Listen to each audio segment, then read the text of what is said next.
Long time no stream. As usual, give me a few minutes. I gotta go pull up the stream so I can monitor chat. We'll get started in a little bit. I want to give people a chance to filter in, etc., etc.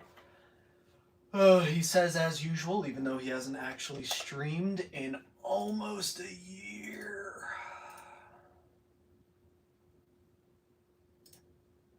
Goodness gracious. Okay.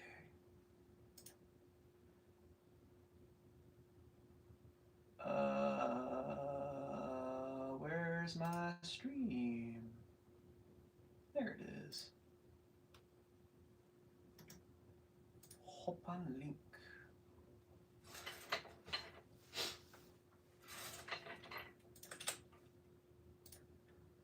I think I'm gonna do that whole self-promotion thing too.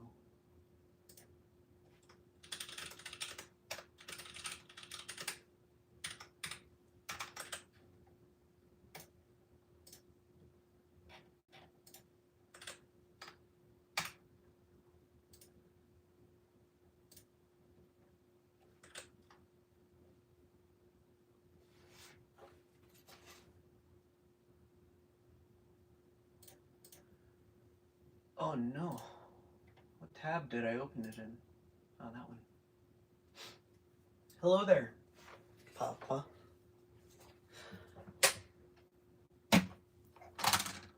Alright.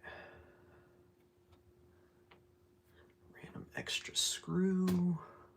A random Game Boy Color battery cover.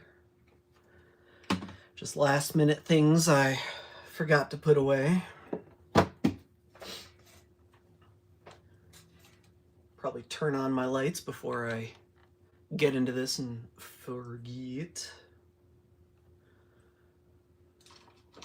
And let's get some batteries.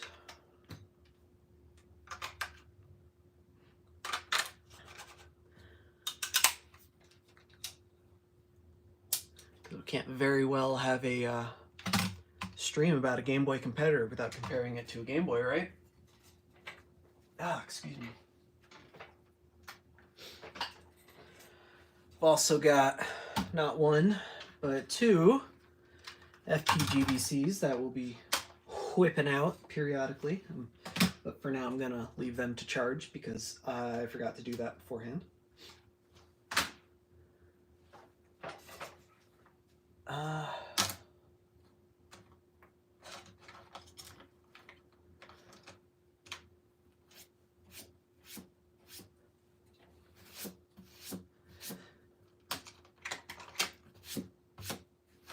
My apologies if this is sloppier than usual or even less prepared. Tracking on this bad boy said it was supposed to arrive Thursday, so that's kind of when I was planning to do the stream, and then it showed up today and I kind of rushed to get everything together. Not that I was gonna prepare more than I already have, really, but I was at the very least going to clean more. So I kind of half-assed that. I've got some carts here. Ooh, I'll need a battery for that thing. To try that out, see if that's working.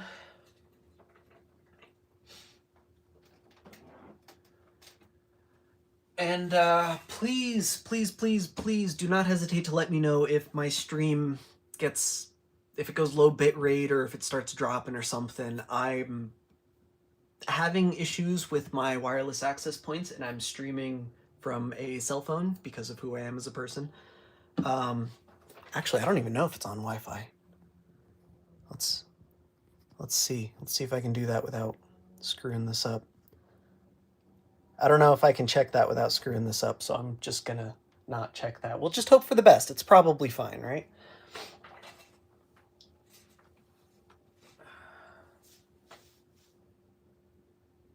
Wow, my mat is getting yellowed. Interesting. It's been a while, right? You know, long time no see. What's up, Papa Lab Man? Super Lucero, Y2K. How's it going? Yeah, I don't know what's going on, man. It's weird.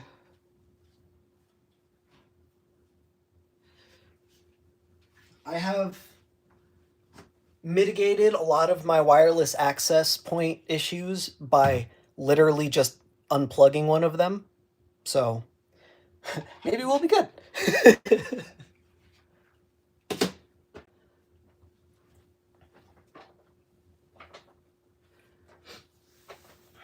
All right, I think we're going. We're about good. Sorry for the glare. That'll get better eventually, or I can just turn off my overhead light for now. I think we're about good to go to get started. So before I even break into this thing, there are a few ground rules that I want to set. First and foremost, we're here for the ModRetro Chromatic, not anything else. Not for. I don't want to discuss anything about Palmer. ModRetro is a company owned by Palmer Luckey. He's the CEO, and he has a reputation. I don't want to discuss it. That's not what we're here for. If you are curious, feel free to Google him. There's a lot going on, but that's not what this is for. I don't want to talk about it. And going forward, there will be no further mention of it unless I'm specifically referring to something that Palmer said. And on your end, as far as chat and comments go, if there's any mention of it other than, if there's any mention of Palmer, aside from, you know, maybe what he's said in regards to the ModRetro Chromatic, yeah, anything else, you're out. That's it. No warnings. This is your only warning. That's all we're doing. I don't want to talk about it. We're here for this. Uh-oh, my stream just did something. Oh, no, it didn't. I just have my mouse on my desk and I bounced it. Okay, never mind. We're good. We're good. So, let's start off by taking a quick peek at the ModRetro blog.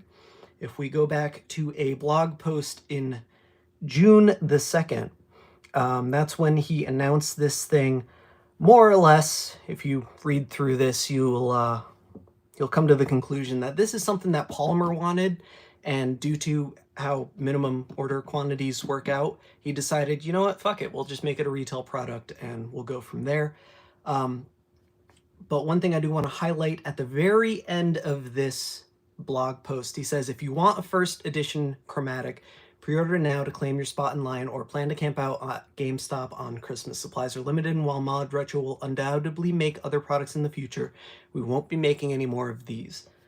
I did look into it, and apparently he's commented, I knew I forgot a link. He's made posts about how ModRetro does intend to sell more Chromatics, they just won't be first editions. I don't know specifically what that means aside from the text on the shell itself. If I had to hazard a guess, it probably just won't be bundled with Tetris, and maybe it'll come in different colors or something like that. So if you were worried about, you know, missing out on one of these bad boys, don't. They're not going away. In fact, I got mine today. These have been stocked at my local GameStop, less than a mile from my house, for like a week and a half now. So had I not pre-ordered, I could have just moseyed on down to GameStop and had this thing a week and a half ago. But like a sucker, I decided to pre-order because I thought they were limited. They're not. Just this specific version is limited. What's going on, Mega Man Zero? You did not miss anything whatsoever. We're just getting started here. Just wanted to lay out some ground rules beforehand. But we're just about to get into it.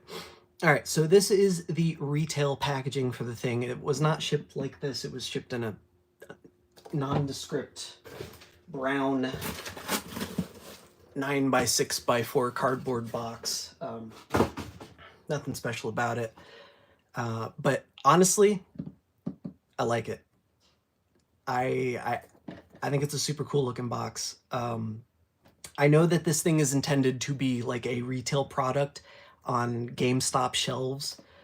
So that is probably why they put so much effort into the box. And really, it paid off. It genuinely looks good. I think they did a phenomenal job. ModRetro actually hired, totally forgetting his name, but he goes by Signal Noise. I have some links in the description. They hired him as their art director, and he designed this box, and he actually designed the original concept art for the console here. I forgot to prepare. Hang on. Let me pull that up.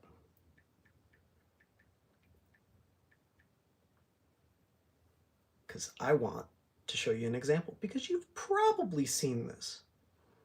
Oh, and of course, now that I'm Googling it, it's not coming up. Why would it? Maybe?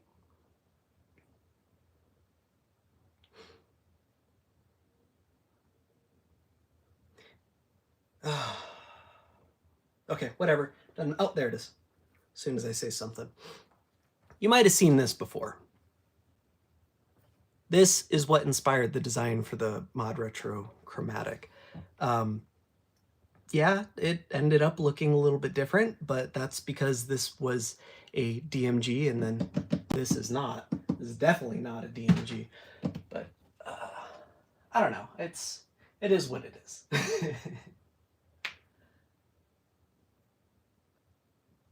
All right.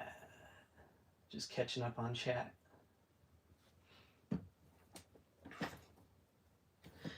All right. HDR, go play Mass Effect. Let's get this bad boy opened up.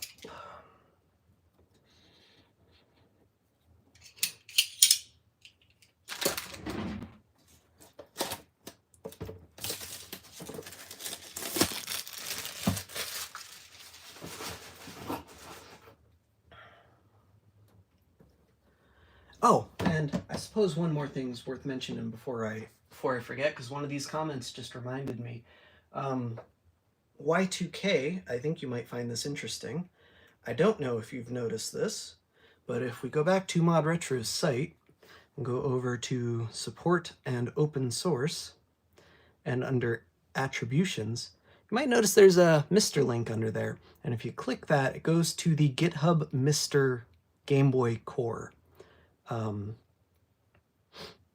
So yeah, it's probably using a Mr. Core for Game Boy emulation, which I have no idea what that means. I don't have a Mr. I've never used a Mr. I don't know how well the Game Boy Core performs on it, but given the things that Mr. can emulate, Game Boy is among one of the most simple systems, so I'm guessing it's probably fine. But I don't know, just thought it was worth mentioning. Also, while we're here on their open source site, you can find mechanical files. These are CAD files for almost all of the hardware. So that you have the AB button, start select button, D-pad, the membranes for those, and the cartridge CAD file. The shell CAD file is not a complete CAD file. It's just a solid object of the whole assembly. So like you can design a case around it or something. It's not like the front and back half of the case. It's not hollow. Unfortunately, there's nothing as far as electrical schematics yet, and nothing as far as firmware goes. But I'm assured those will be coming eventually. Oh, I like that. Oh, look at that. Yeah, I like that. I'm into that. That's fun.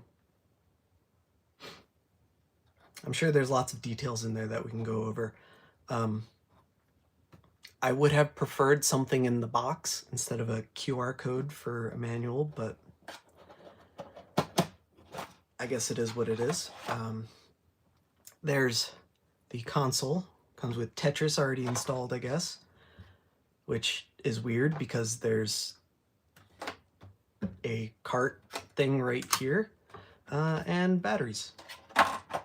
All right, off to a great start, aren't we?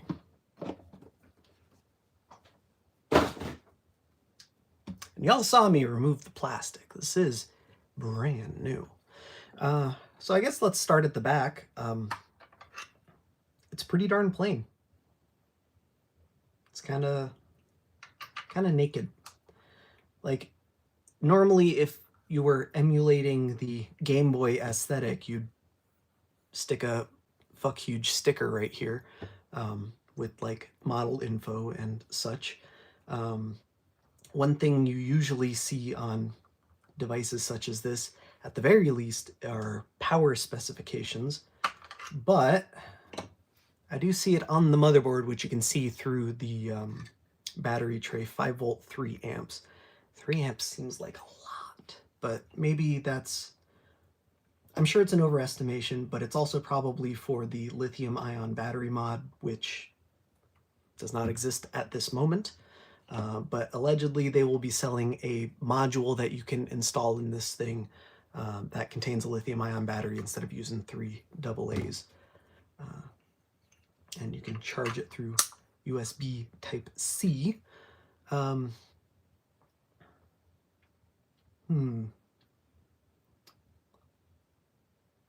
looking at the alignment of the lens to the shell here, and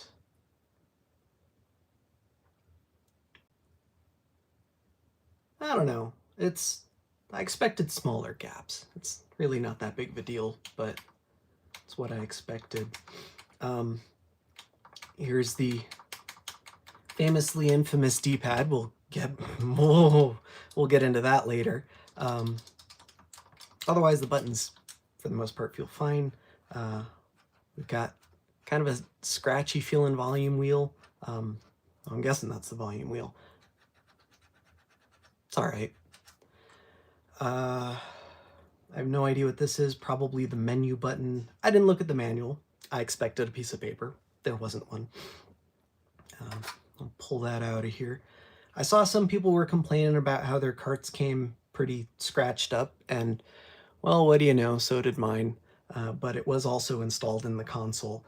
I saw on the ModRetro Chromatic subreddit, which I totally forgot to put a link in the description for, but I will throw it in chat at the very least in just a moment while I maneuver. Oops.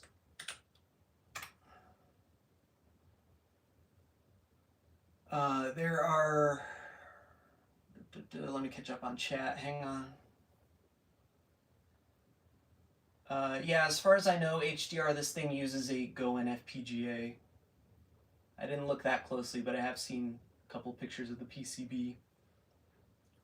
Andrew, we will definitely be taking a close look at the screen. That is why I have so many Game Boys on my desk right now, including the one that I'm sure everyone might have heard of at some point.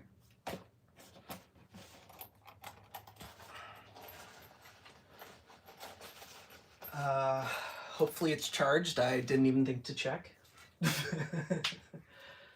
Y2K, there's no way I end this stream without taking this thing apart, unless my internet drops. That's the only circumstance in which case I will not take this thing apart.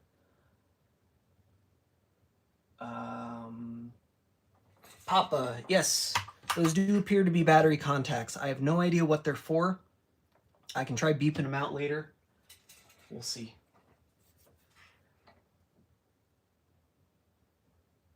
And yeah, HDR. I got orange because, well, I think I like it. I don't think I like it. I do like it. I think consoles like this, you know, they're toys. They should be brightly colored and fun. And this is fun, and I like it. And I used to have a I don't remember if it was Microsoft or Nokia at the time, but it was a Lumia 640, and it had this bright green battery cover on it. And so the whole half of the phone, you know, it was solid black on the front for the screen, and then bright green everywhere else. It was fantastic. I loved it. It's a great phone. Razer. So one thing with the price, this is metal. This is not plastic. This is magnesium alloy. I know a lot of people like having metal consoles, and so I think that is baked into the price. I'm sure it is a pretty significant portion of the price. I know plastic injection molding can be pretty pricey, but in the quantities of these things that they're moving, I'm sure it's cheaper than the magnesium. Excuse me. Yeah. I forget the name of the process, but yeah. Okay. Anyway, let's continue. Let's get a screwdriver.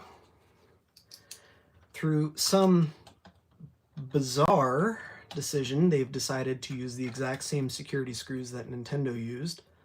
I don't really agree with that because this is not a Nintendo cart. In fact, it is kind of a fancy flash cart. And the funny thing about that is, before you take a look at the original Tetris for Game Boy, the original Tetris was 32 kilobytes of ROM. That's all you got. In fact, a lot of the later models didn't even have dedicated chips. They just had cobs. And so like the bare silicon was laid down on the board, connected with bond wires, and then covered in an epoxy blob. This is a legitimate cartridge, and it's one of the few. This is not the only cart that they did black blobs. But ModRetro decided to give us a full flash cart because they've added some features to Tetris. So we have here 3916. I guess this is a 2 megabyte flash chip. Good Lord. Probably 3-volt flash with all these level shifters here. We've got FM 28 VO20. So this is the FRAM. This is where the save data is stored. So I've cheated a little. I've already checked out this specific game, and like you can set up profiles and it saves your high score, and there's multiple different game modes. It's generally an improvement on the original Tetris. And then down here we have a go-in FPGA. I'm guessing this is standing in for the MBC5 bank changer here, because they can't make MBC5s anymore. That was a Nintendo part, and Nintendo stopped making them when they stopped making Game Boys. This, I have no idea what this is. 26F020A SN2437. I'm guessing this is an EEPROM that stores the configuration for the FPGA. And then this up here, U7, appears to be a voltage regulator. My cart's missing C18. I hope that's not a problem. It is a very large capacitor pad. My cart's also missing R16 and R7 and C19 over here. Oh, there's another voltage regulator. These are probably 3.3 volt or something. I don't know. Doesn't matter. Or maybe it's 3.3 and a 1.8.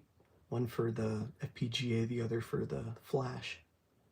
I don't know. Doesn't matter too much. You can dig into this. I'll take pictures and oh, Marshall, thank you. Thank you for correcting me. Yeah, there you go. I knew one of them was 3.3 at the very least. Wow, that is really shiny.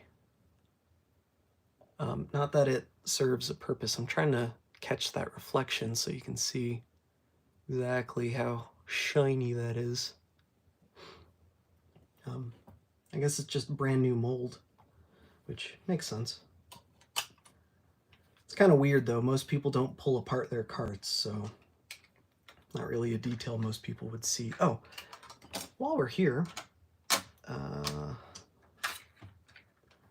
I'm guessing it's probably standard cartridge layout, so you can probably replace the case if you wanted to. Yeah, that fits no problem. Like a glove. I actually put my Tetris back though.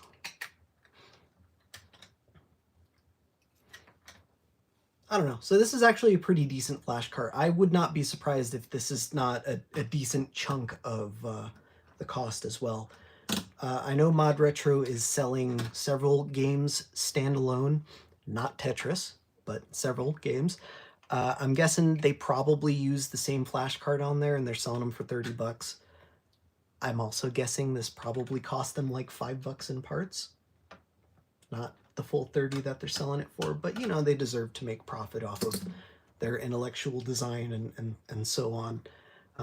It's not exactly the most simple thing to assemble, but anyway, let's move on to this bad boy. What do you think? Should I use it first or take it apart first?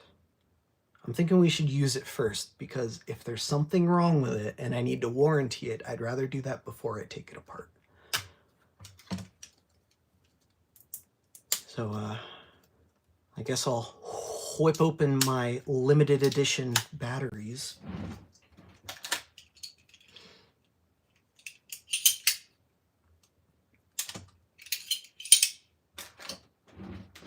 I didn't close that all the way.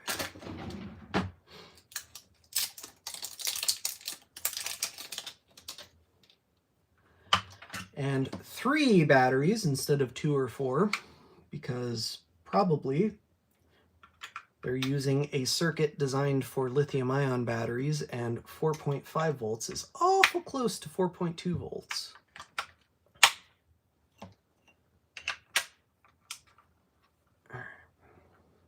Oh, and on the battery cover, there's these little rubber grips that compress a little and hold the batteries in place. And of course, mine is misaligned, so we're going to fix that. Oh. That did not come off very clean.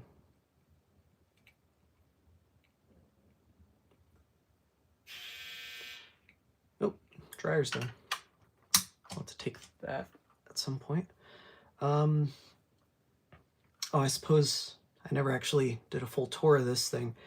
So yeah, on the right, we already discussed this. It has the volume wheel. There's no label. I don't know if up or down is up or down. I believe this is the menu button to get into the FPGA menu. This wheel is only up or down. There's no button on it or anything. On the right, we have the wrong link port. More on that later. On the bottom, we have a headphone jack, a USB Type-C port, and I'm guessing that's a charge indicator, potentially. And is that? Yeah, and the speaker hole. I don't know why they opted for down firing instead of front firing, like every other Game Boy, but maybe it's fine. I haven't heard this thing yet. And on the top, we have the power switch and IR shield. Oh my goodness. That is really scratched up, isn't it? That's kind of ridiculous. I don't know if you can see that on stream. It's really fine scratching. I guess that's what happens when you have a glossy, soft plastic. You know, you just touch the damn thing and it gets covered in scratches. It's not a problem, realistically, but it's not a good look for something brand new out of the box. Let me catch up on chat again. Oh, that's a good question, HDR. Let's check that, if that's the same going as the FP carts. It just might be. And now I want to know. And I'm sorry if I'm taking too long to get to the part that you actually care about. That is the exact same FPGA. It is GW1NZ-LV1. Next line, QN48C6-15. And then I'm guessing the third line is a batch code because the ModRetro card is 2423. My FP cart is 2314. And then bottom line, I'm guessing, is also more batch stuff. But yeah, that is an identical part. So looks like ModRetro and Funny Playing had the exact same idea. Except the Funny Playing one supports real-time clocks, which is why it has a battery. This is a flash cart. It can be reflashed. I have no idea what flashers support it, if any, right now. I wouldn't be surprised if I just plug it in and GBX cart can flash it or something, though.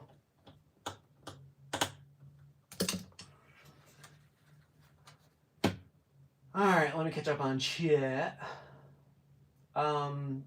Trash and Chaos. The batteries it comes with are not rechargeable. These are alkaline LR6s. AA is like a family name, and then LR6 is the specific cell type. LR is not rechargeable. I forget what the rechargeable ones are. I think they're like CR or BR or something. No, BR is zinc. I'm trying to think what has my Latas in it. This thing does. HR6 are the rechargeable ones.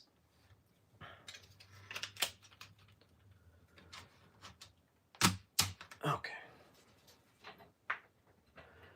Nah, it doesn't come with rechargeable batteries, but they are going to make a rechargeable battery kit. But I just might too.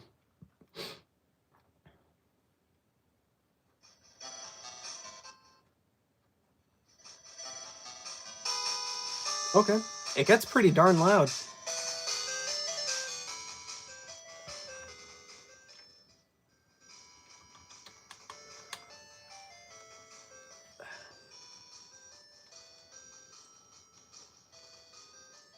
This might be a moment where I have to RTFM.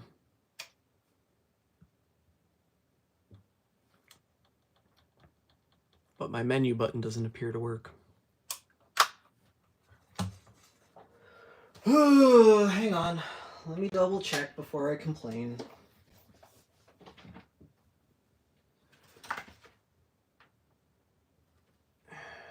How do you scan a QR code on this thing? No, I'm not even going to try. I have a device that makes this much easier. Yeah, I think it's about... I think the FPGBC is louder, but not by much. I don't know. I'll do a better job comparing them in a second. What I want is to go to a quick start guide by scanning that QR code. Because I want to get into the menu and I have no idea how.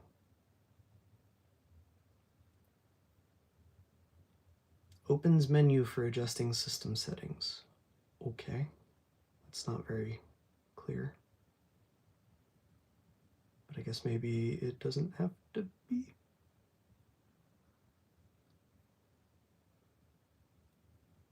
I kind of just assumed it would be like an FPGBC where you just hit the button at any time to drop into the menu. But I have no idea what's actually in the menu. I want to know what version mine's on.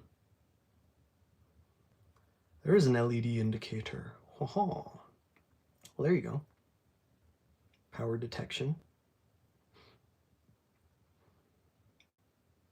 IR port. Link cable. System settings. There we go. Press the menu button to access system settings. Note that entering system settings will not automatically pause gameplay.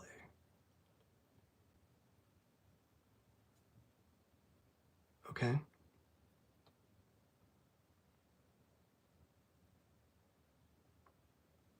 Looks like there's a lot of cool stuff in the menu. Would be Would be pretty dope if I could access it.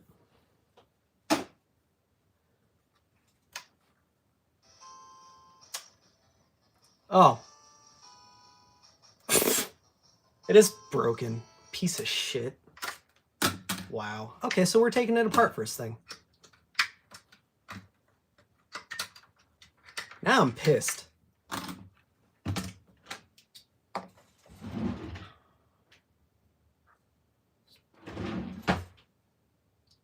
I don't know if you heard that noise, but that was the sound of the actual tact switch breaking off the motherboard.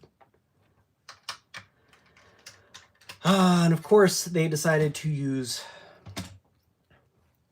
Y screws, even though they could have used literally anything. No one's going to confuse this for a Nintendo product. Oh, and they're not even all the same size. Good Lord.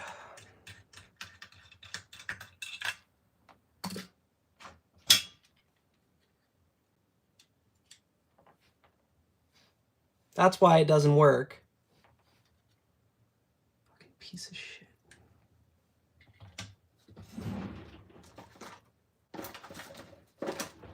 Hang on, let me go get my tweezers. Left them in the other room.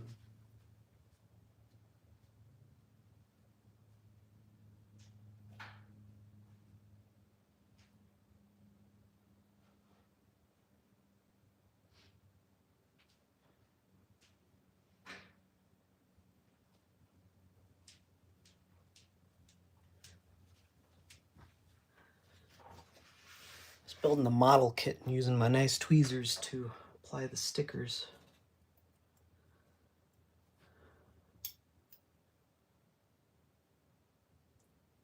It's intact, it just wasn't soldered. Jesus Christ. Okay. Well, I guess we are doing some soldering in this stream.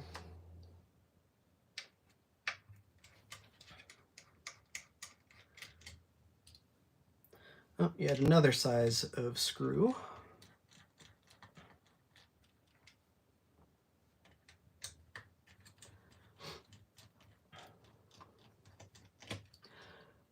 I should note, if this happens to you, return the fucking thing. Don't take it apart. Don't fix it. It is ModRetro's job. You literally paid them to deliver to you a working product.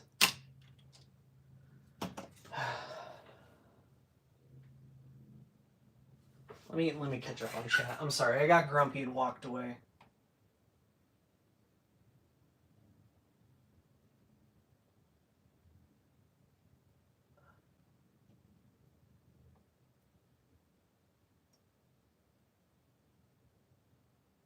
Yeah, Razor X. I didn't rip the pads off because it wasn't fucking soldered.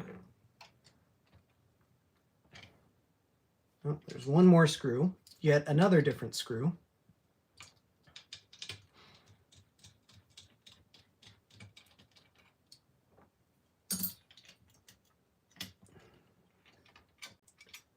The only reason I am going through the effort of fixing this and not making them fix it is because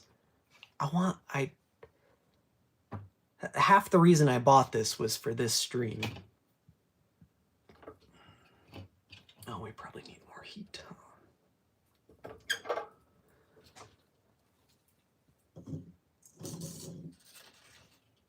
Oh, you know what?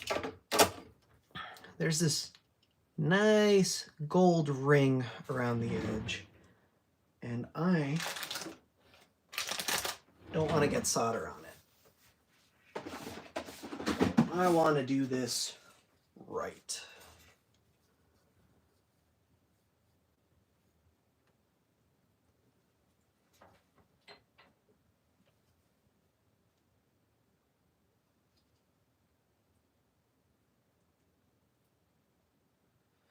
I can't even get this stupid tape. I don't even know which side is.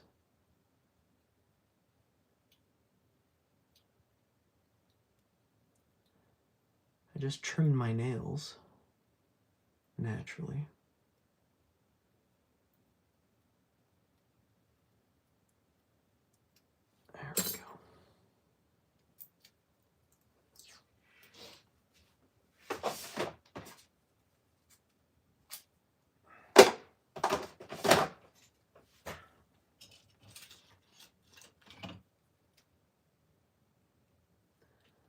I'll just slap a little bit of tape. You know what? This is not going to work. I am definitely getting solder on this. Oh, no, here we go.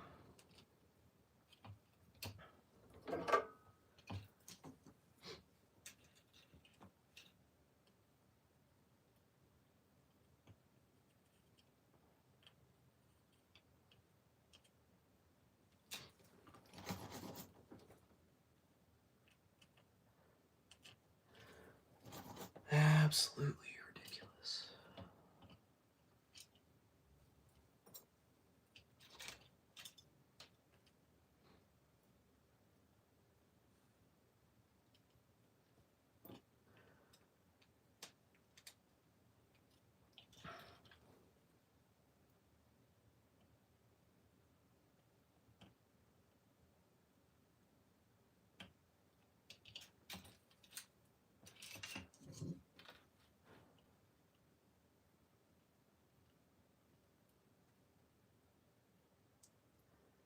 And of course the pad is almost entirely underneath the button. Makes it real hard to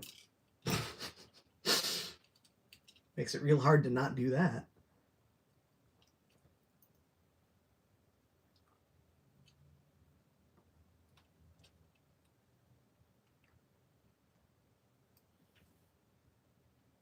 Okay, that seems soldered now.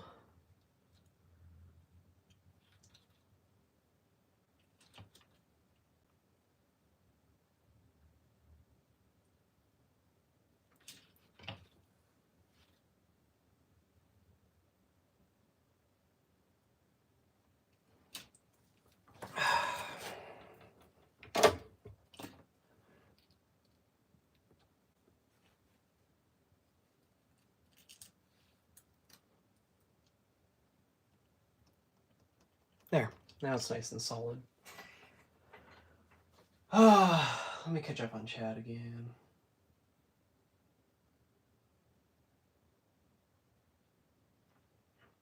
So I think how that happens is that it did not... There was solder on the pads. There was solder on the pads, but not on the button. So I think what happened was when it went through the reflow cycle in the oven, it just wasn't in there long enough or it wasn't hot enough, which means that could happen to almost any of the parts. Oh, look at that. What a neat little touch. They have their own little ModRetro branded volume wheel. Let's see what else I can glean while I have it open.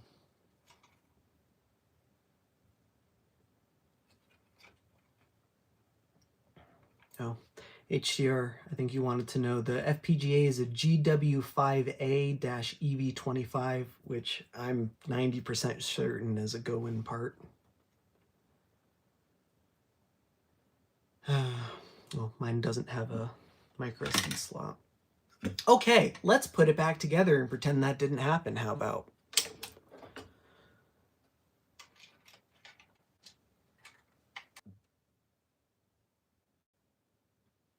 It dropped. Am I back?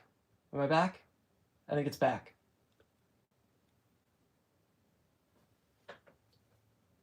We back. We back. Okay.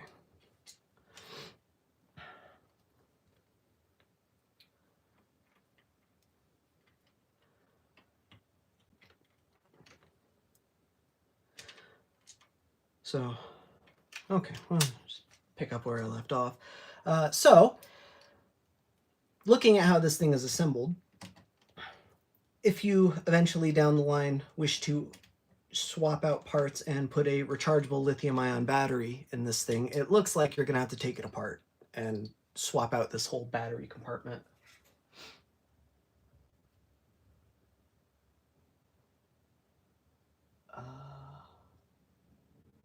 Updater tool. Smelly Ghost, where did you get the updater tool?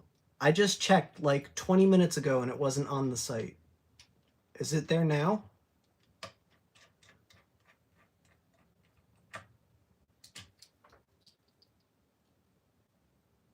Razer X, I already have micro SD slots ordered. I'm gonna I ordered them before I even got this thing in. I ordered them like Wednesday last week. I just didn't pay for expedited shipping. Oh, I forgot the button.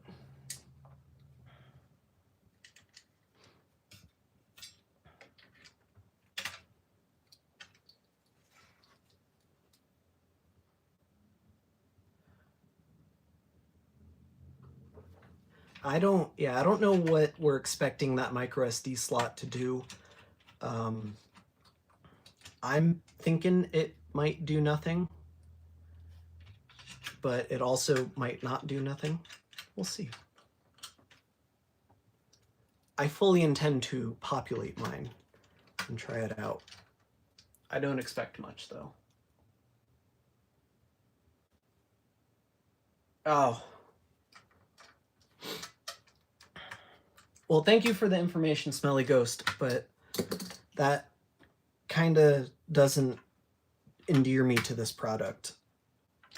If yours was buggy and they needed to ship you a tool to unbug it. Hey, look, I have a menu now. Wow, look at that. It's almost like that's how it should have shipped. Huh. Okay, so mine is shipped with version 0.11.2 and FPGA version 16. I have no idea what that means. Player number? What the hell's that supposed to mean?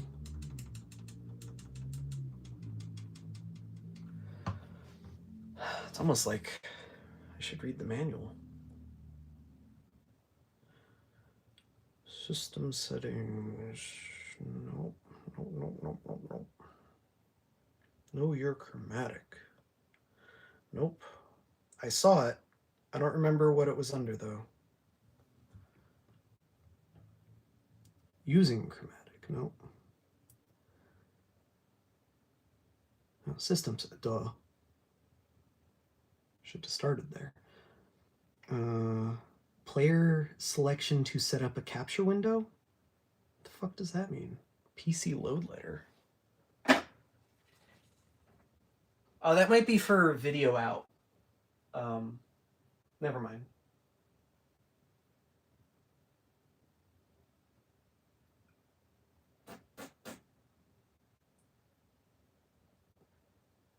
Smelly Ghost, do you recall what version, what firmware you had?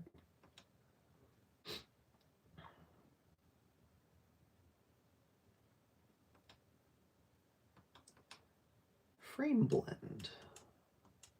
3:1. Interesting. Frame blending is something smart. Use color correction.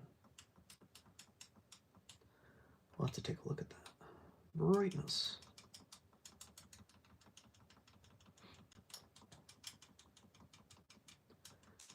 I guess that's pretty intuitive. Silent mode, what does that do? Just mute it? That's exactly what it does.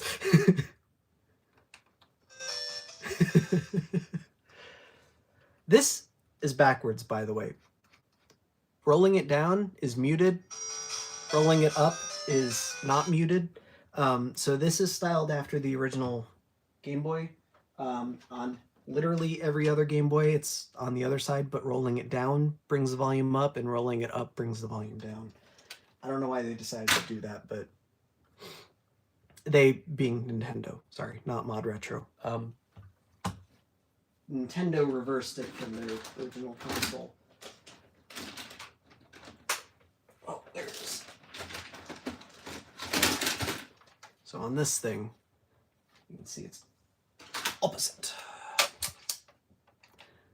Up is max, down is minimum. This is how it's supposed to be. So ModRetro fixed it, and then Nintendo fucked it up on every other console. But whatever, it is what it is. Okay, I've totally lost my train of thought. I don't remember where I was going with this.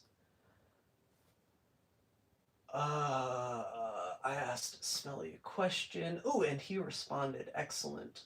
Yours was on older. It was 11.2 and FPGA 13. Updater got you to 12.3 and 17. What was mine on again? So I'm on the same firmware as yours was, but my FPGA version is newer. That makes it annoying. Yeah, Jimmy, I'm sure it was quote unquote for debugging slash testing, but any logs they would have gleaned from this thing would have been done through like a JTAG port on this thing and a serial cable hooked up to it, not dumped to the SD card. I'm fairly confident they were using an SD card to test games on it. Like I said at the beginning of the stream, I'm fairly certain this is using a Mr. Core, so that's probably how they started off. It was probably running ROMs well before it was running carts.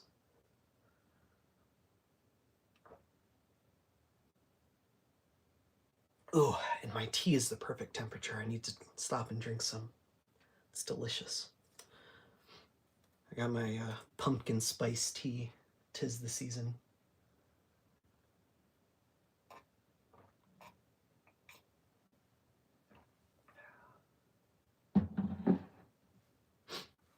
All right.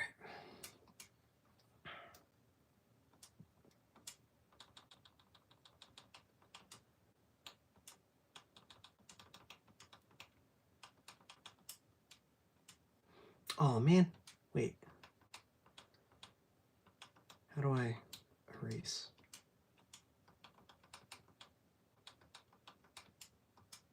I see erase right there. I don't know how to select it.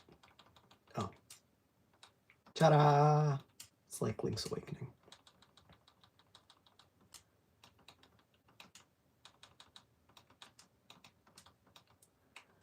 All right, let's make sure this thing actually works properly before I do more. I want the potion done. Ah, excuse me. Play a brief round at Tetris. So one of the cool things about this version of Tetris, which is not supported on this one, you can like bank a part and save it for later. That totally trivializes the game, I think. Because like you can save one of your long pieces, because you know you always end up in that spot where you really need the long piece.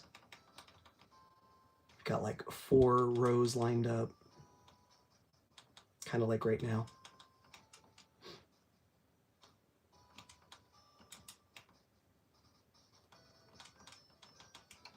Oh, that's not the right part. Oh no. I'll drop that there. It's okay.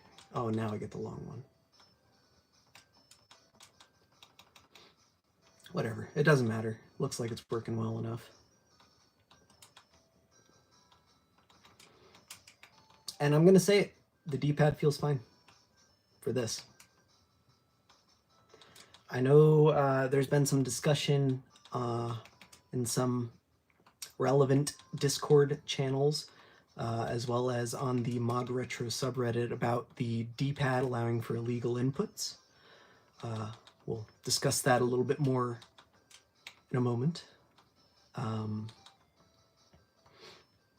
But Palmer was right. It does feel fine. Like I don't mind. I don't mind it whatsoever. Yeah. Okay.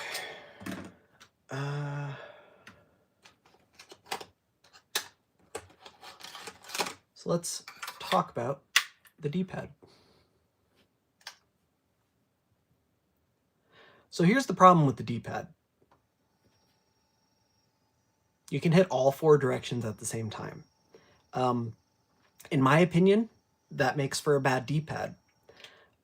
When referring to Game Boys specifically, it is actual, legitimate problem, because Game Boys have to be programmed for each input manually.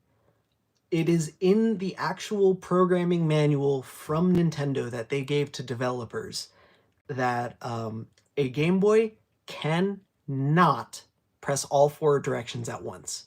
In fact, this is literally how the Game Boy player on the Nintendo GameCube, that's how the detection is triggered.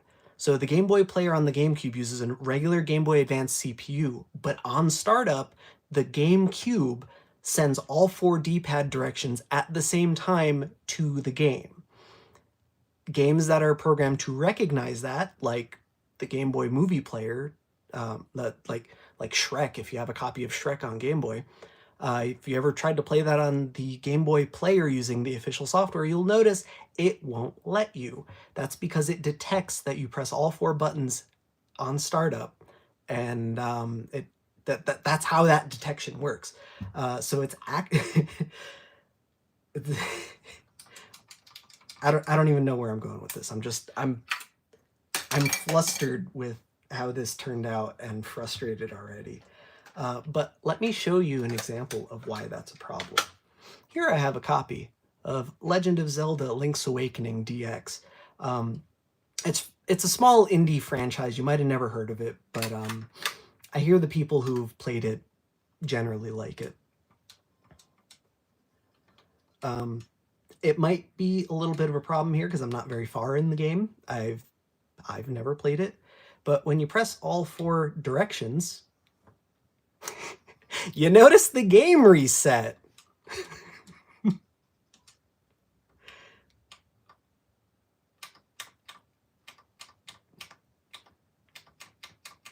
It's not doing that again, but the fact that it did it one time is a problem. So I was reading through a Reddit thread earlier today about this, and apparently this is intentional. The D-pad was designed this way intentionally. Polymer says that this way they can allow different configurations within the firmware. This gives them more flexibility to make sure that, you know, it doesn't do anything weird with the diagonals or whatever. And I don't necessarily agree with that. But yeah, Link's Awakening DX is one of the games in particular that has a problem with this. You might be sitting there screaming at your screen, well, dumbass, just don't hit all 4 buttons. And yeah, that's fine until you're playing like this and accidentally hit all 4 buttons. Oh. My sprite was glitched, but then I left the dungeon and it unglitched itself. I think it was glitched, I don't know. It looked glitched. I didn't see Link's body, I only saw his hat. I don't know. It's not doing it for me. I think it depends on specifically where you are in the game, whether it acts up. Let's reset it and go back to the beginning.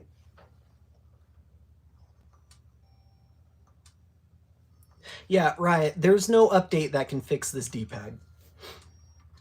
Polymer says that in software, they're going to make it so that it just rejects all 4 buttons at the same time, and it's only going to pick the first 3, which kind of concerns me, because you shouldn't be able to hit 3 buttons at the same time either. It should only ever be 2 at a time. But also, I'm concerned about how the algorithm is going to decide which buttons to use.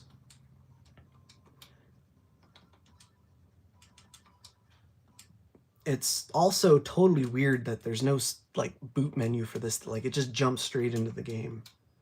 I mean, it's not a problem. It's just weird. I'm not used to it.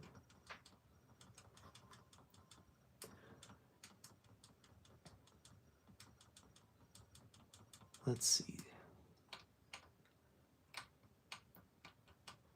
Yeah, here's something. I don't have a shield, but when I hit all 4 buttons, my sprite switches to one with a shield. It's such a minor gripe, but you can rewind the stream. It did reset earlier when I tried that. It's a genuine problem. Do a spin attack while holding them all. Seeing that caused some Dragon Ball looking attack. How do you do a spin attack? I'm a Zelda noob. I've never gotten into this game.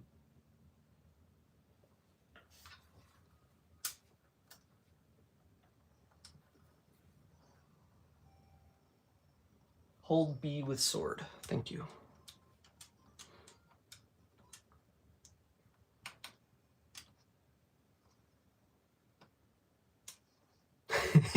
Yeah. That is not what it's supposed to do. So that's nice.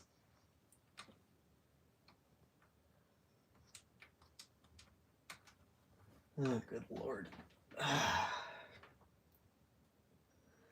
Hang on. I got a message that I feel obligated to check.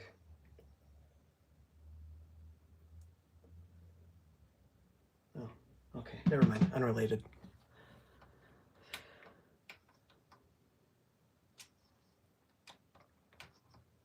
Yeah, I'm sure that can be exploited for something. I know in speedrun rules for this game in specific, they don't allow simultaneous D-pad button presses for that specific reason.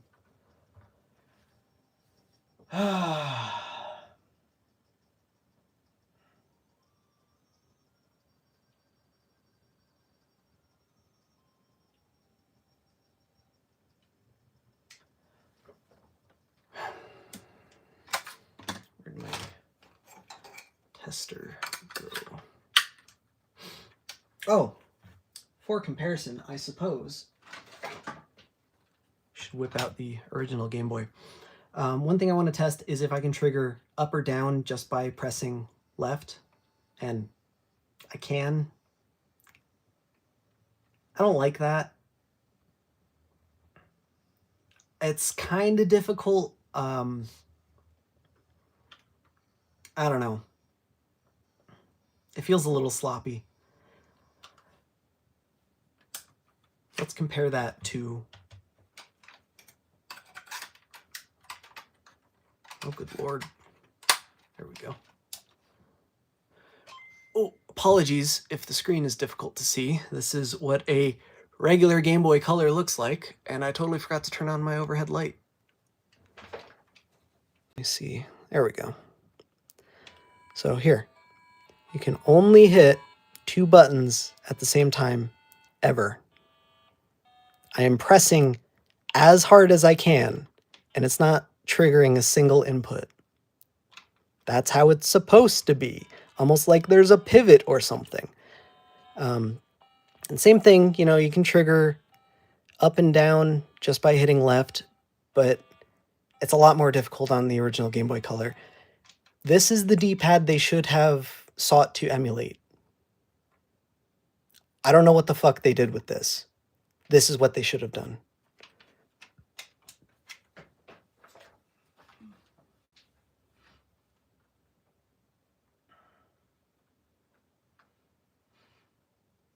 Yeah, this is a problem because games of this era had to be explicitly programmed for each input.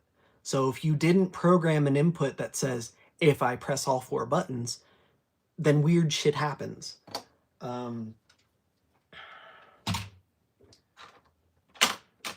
I've got 2 other Zelda games here. I'm not going to bother testing them because, well, 3 other Zelda games, but these 2 are the same game. I'm not going to bother testing them.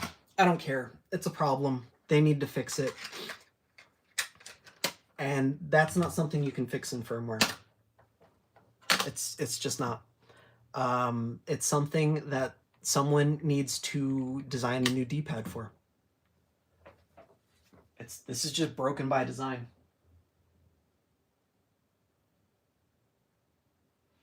Catch up on chat. Give me just a second. Ooh, and I'll drink my tea.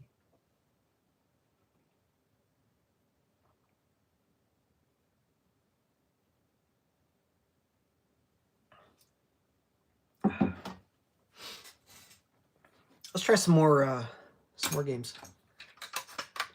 I'm sure original Tetris should work just fine.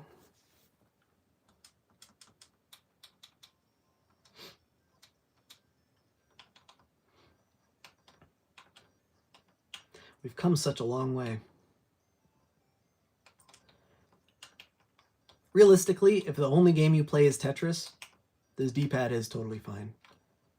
And hitting all 4 buttons in Tetris doesn't seem to cause any issues. But again, unpredictable.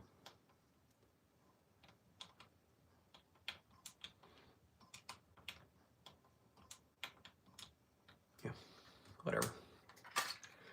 I'll sit here and play Tetris all night if you let me. Oh, shit. I didn't expect that to work. So this is crystal clear.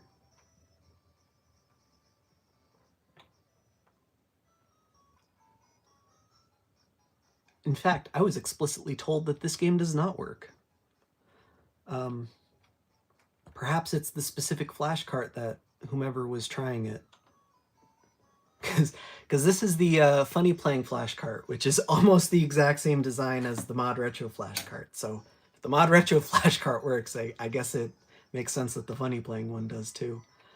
I genuinely didn't expect that to work. I also had no idea what was on this. I have a separate cart on my desk here that has crystal clear on it that I was going to test. Let's make sure battles work.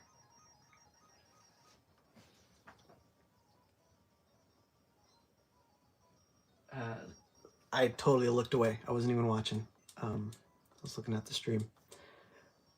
The buttons genuinely do feel good though. Like it's fine. Aside from the what a terrible matchup. Why would I do this to myself?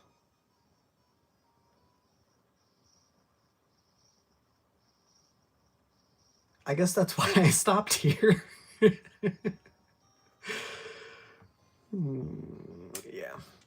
that works well enough.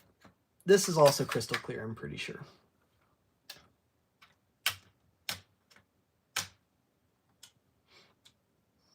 Nope, not crystal clear. Different game though.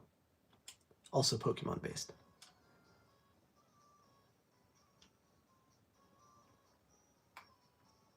Which also seems to be working fine.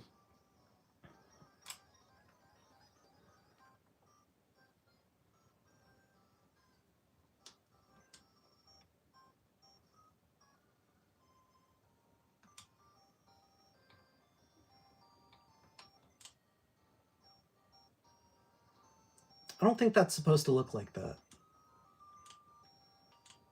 I don't remember though.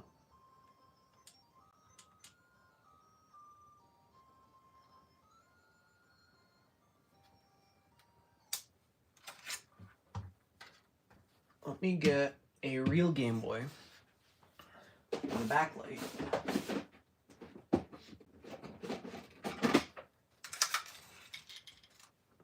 Try the same thing.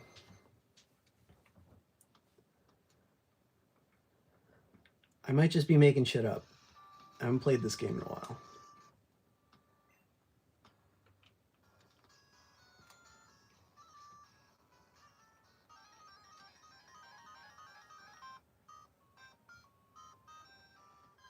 Yeah, look, it's the exact same Pokemon. That's convenient. Was I using Shadow Sneak? Yeah. That's not that. The sprites were glitched on the ModRetro.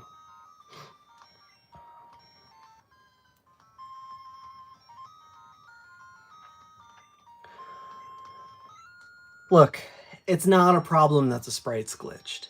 It's not ideal, but it's not a problem.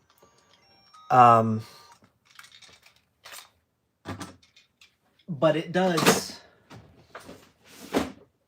indicate that the emulation, yes, it's emulation. Just because it's an FPGA doesn't mean that it's real hardware.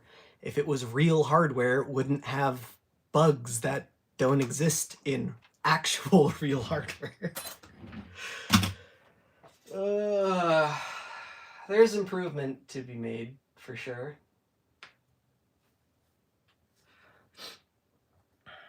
Do you like my flashcard HDR?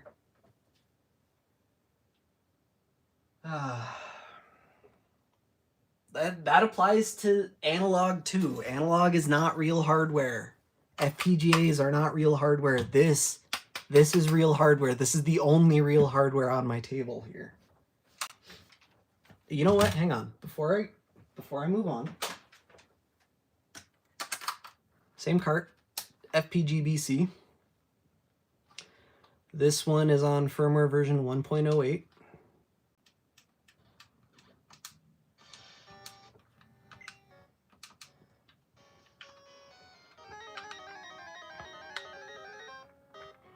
which uses a real GBC D-pad. This one in specific is using a retro CNC D-pad, but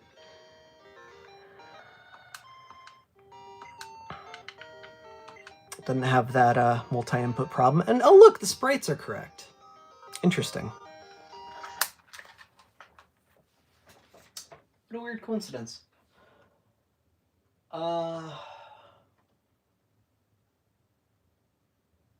Coral. Yeah, Coral was another one.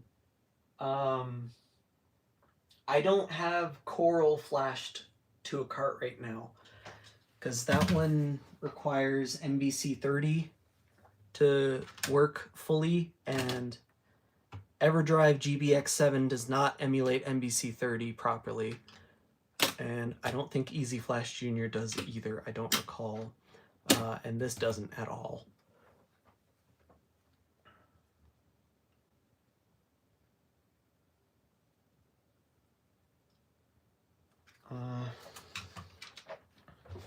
Let's see.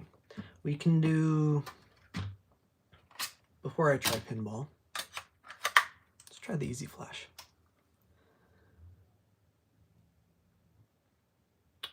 Well, that's promising.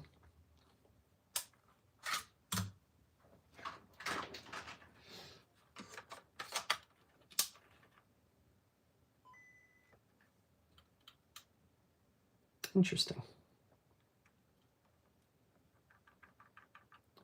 I think that's not overclocked. Very interesting.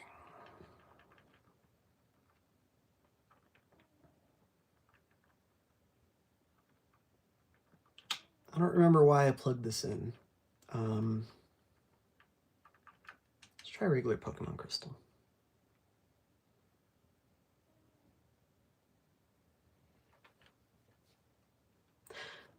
This specific console is, of course, running beta firmware that is supposed to be compatible with this cart. This is also literally my first time trying this firmware. And I'm also told that this firmware does have bugs, so just because it's supposed to be compatible does not mean it is actually compatible. At least it gets further.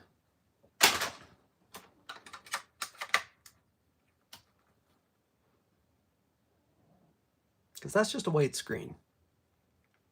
I mean, granted, when you plug a cartridge emulator into a console emulator, you know, you start throwing emulators at each other and something's bound to go wrong. But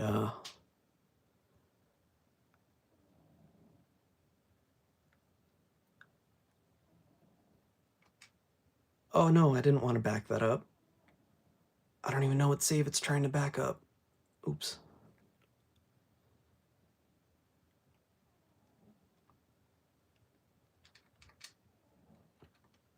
I don't even know if it knows what save it's trying to back up. It never actually finished booting the game. Let's try that again. This time hit no, unless I just corrupted my SD card. Nah, we're good. PM Crystal.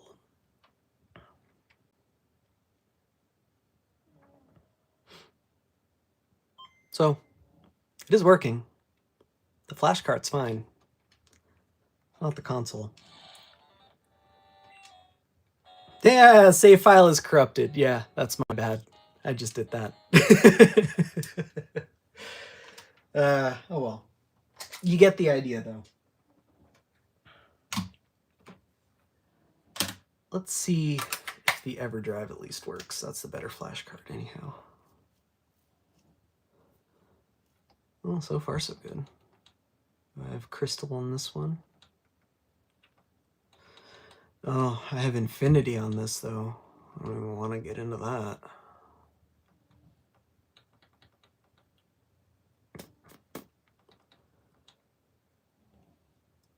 I'm sure I do have Crystal on here, but it's not easy to access, so we'll just do silver.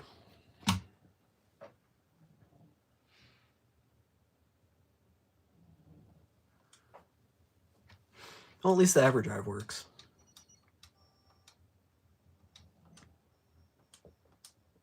So far. Let's see if we get any sprite corruption in this game.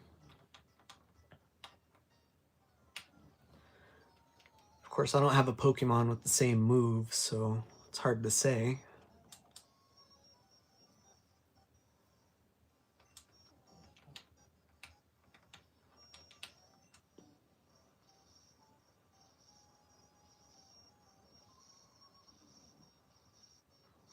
I mean, that seems fine, though. Ooh, PC, that's it. That's what we gotta check out. See if the PC box is corrupted. Because those are stored in memory, in a weird portion of memory that does not get emulated properly, I believe, on some consoles.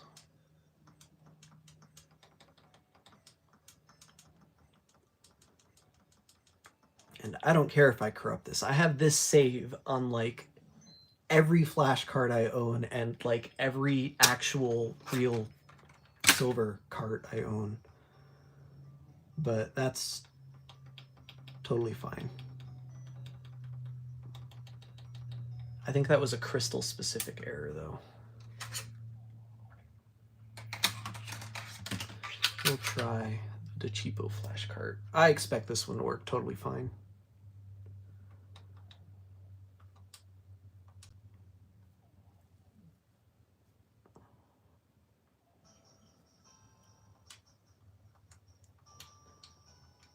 Yeah.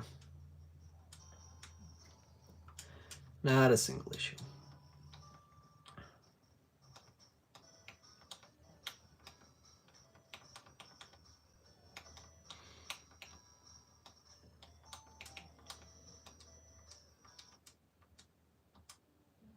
Oh, there's a little countdown. That's cute.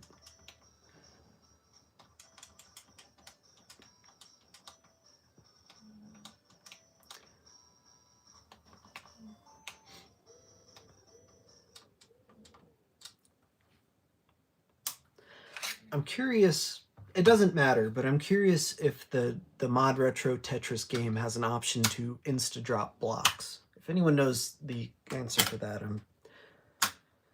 I am curious. I know there's a settings menu, and I don't really think it's relevant right now, so I don't want to go through it, but let's try the other Easy Flash Junior. Sometimes it's flash cart specific. No, that's not flash cart specific. Hard drop. Oh, up. Thank you. That is very helpful. I appreciate you. This is a special cart. I'm curious if it works. Nope. This cart might not work at all though, so we'll try it in the control here. Yeah, this cart doesn't work at all. That's a darn shame. This cart has a video flashed to it, but it's not working at all, so that's... We can't judge a book by its cover. This is... I'm totally blanking on the name. Command Master. That's it. It's right there in the smallest text possible. It's probably in bigger text, but in glyphs I can't read. Except that I converted this to a flash cart and flashed Kirby's Tilt and Tumble to it.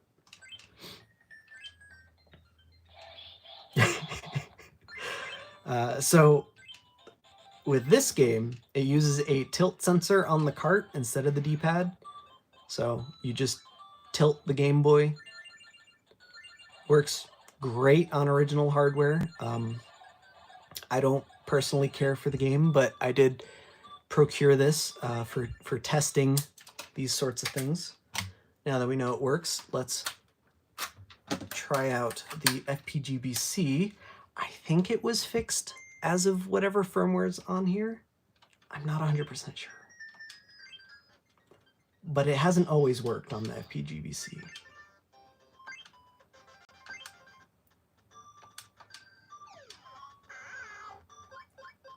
Oh, no, this is not the correct firmware. It kind of sort of works, but you have to tilt it at a really fucked up angle.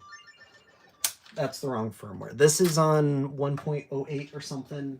The newest is like 1.11. It should work fine on that. We'll try it on the beta firmware, see if we get better performance. Nope. Okay, so I gotta update one of my FPGBCs, but you'll have to trust me on that one. Let's see if it works on here.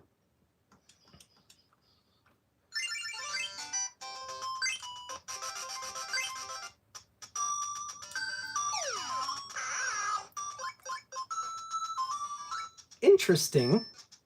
The exact same issue.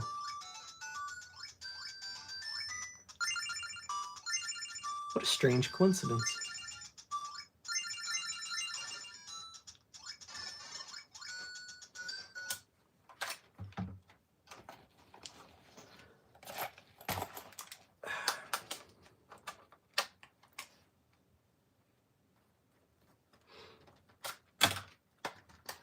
I don't care for this thing. I don't want it. Go away.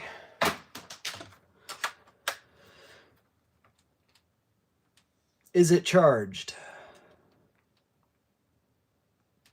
It is charged. Okay, so mine doesn't have stock buttons in it, but these are resin cast. They should be a facsimile for stock buttons. I don't think I have a single analog pocket with stock buttons in it.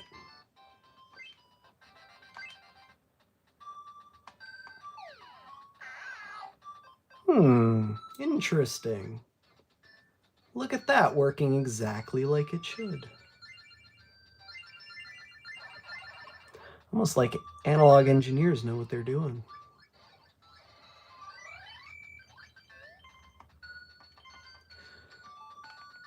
For reference, this is on Analog OS 2.3. I think that's the newest version. I'm fairly certain this game has always worked on this, though. But here you go.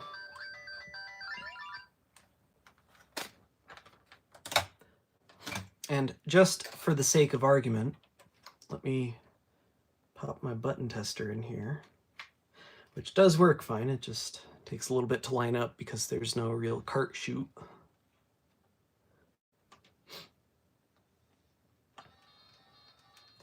Notice it behaves just like a GBC, where if I press down in the center, it triggers no inputs. And if I press a button, I can only ever trigger 2 directions at once. Interesting. What a strange coincidence.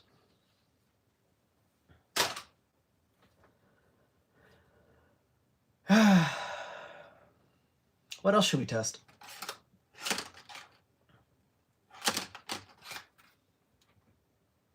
This is... this is an HDR flash cart. I have no idea what's on here. That was weird. Oh, Pokemon Silver. Oh no, the time's not set. It's almost like there's no battery installed. Yeah, I didn't expect that to be a problem.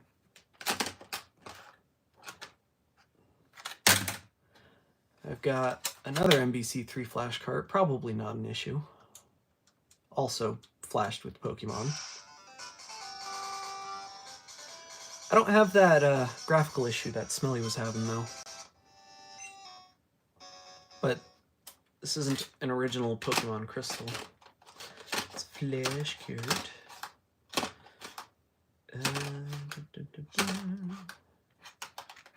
How about a weird multi-cart?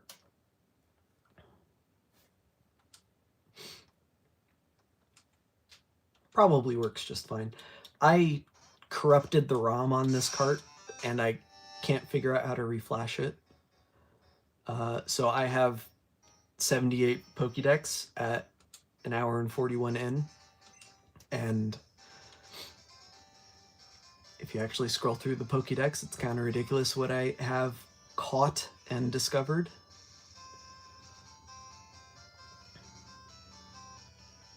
But I mean, it's working as well as it does on a real Game Boy, so there's that.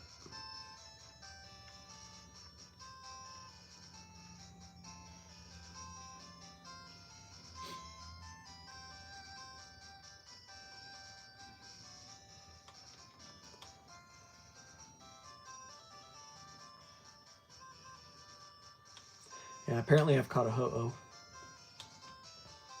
And Entei. Yeah, whatever, doesn't matter.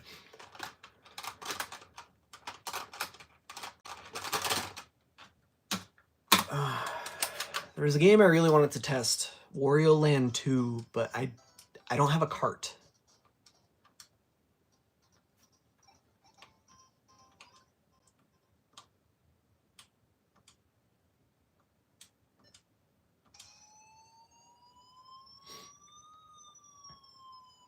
Nailed it. Seems to be working fine, though.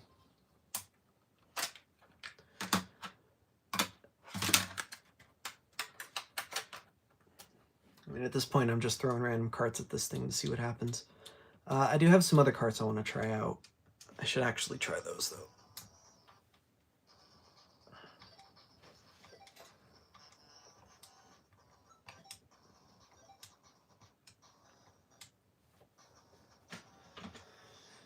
Yeah, that's fine. All right, I have a Brain Boy. Let's see how this works in regular Game Boy Color here. Boot that up. See Pelican accessories. It is safe to colorize.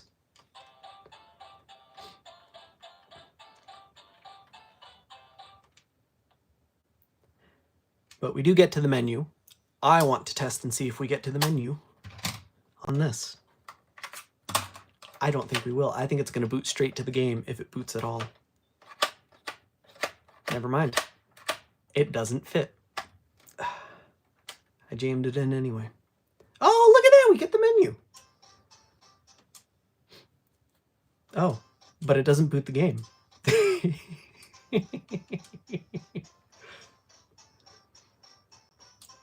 And now it's in black and white. I'm not going to mess with that. I don't want it to wipe my Pokemon Yellow. I don't know if I actually have a backup of that, and I'm like 6 hours into it. Let me catch up on chat. It's been like 20 minutes. I'm sorry.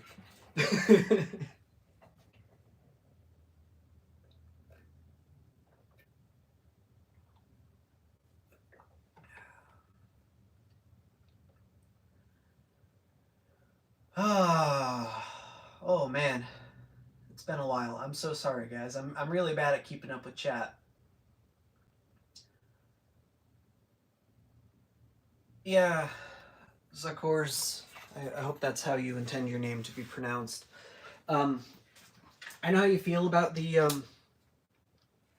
FPGBC boot screens. That's why I have a firmware repo with boot screens that look like that.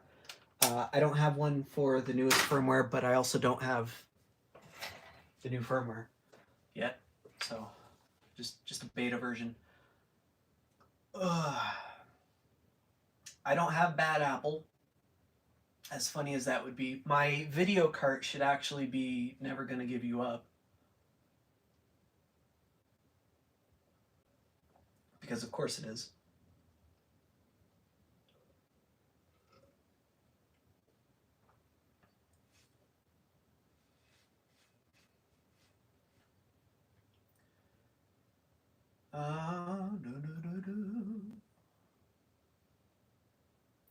LED screen timer. Yeah! Yeah! That would be interesting. I have that. I have the original one that you sent me. And I have one from Inside Gadgets. Where's my other LED? Oh, it fell out. I don't remember what my markings mean.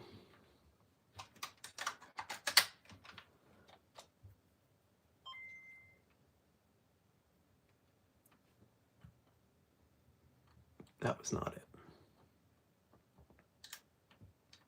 That's still not it.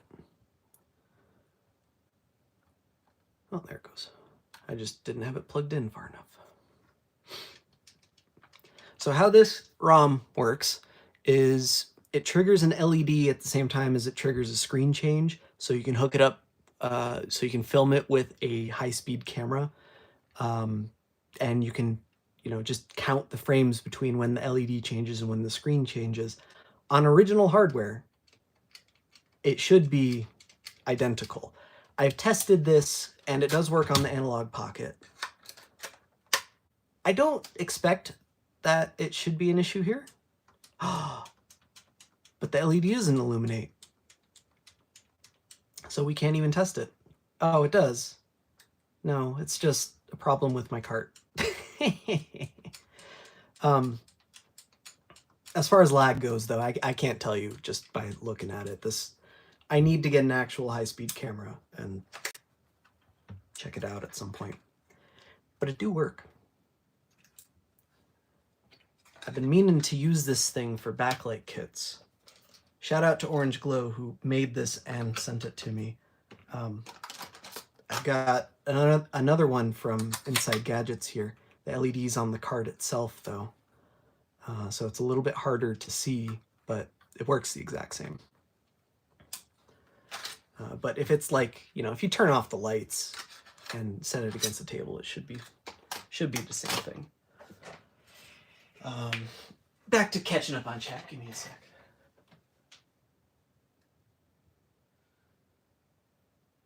Oh no, I scrolled and it jumped.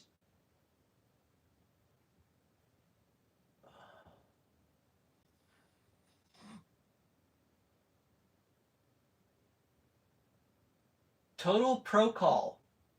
Total Pro Call says, this review is coming off so petty.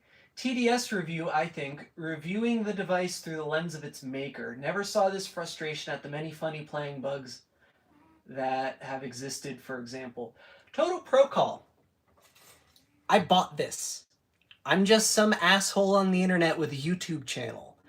I paid my money out of pocket for this. And it literally arrived broken. What more do you want from me? It's different with the funny playing stuff because I don't pay for those. Yes, I understand it's different. I try so hard to be unbiased, but there's always going to be some inherent bias. I'm just some asshole on the internet, just like everybody else who's uploading YouTube videos. I'm sorry you don't like it. The door's right there.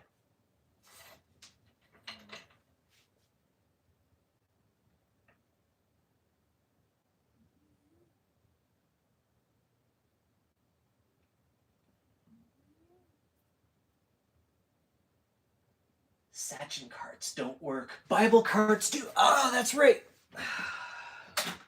I meant to try my Joshua cart.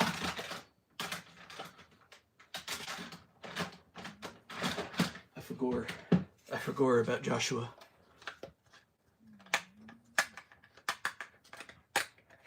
Man, I was so happy when I found this stupid cart. It's such a bad game. I'm sure it works just fine.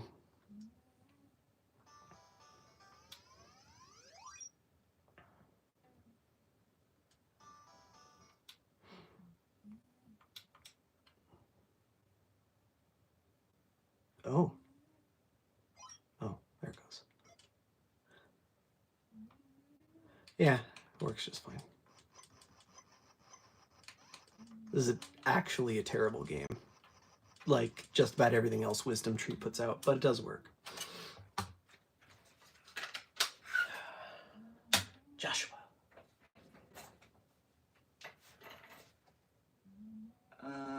Lassic, I think someone tested Orange Glow's radio cart, and if I recall correctly, the audio... Oh yeah, he already commented. Audio pin doesn't work, but everything else does.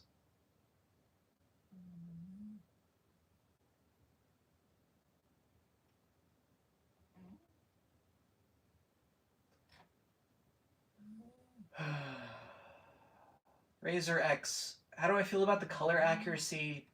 I don't really care. Wow, I've never heard my chair make that noise. I don't care. It's fine.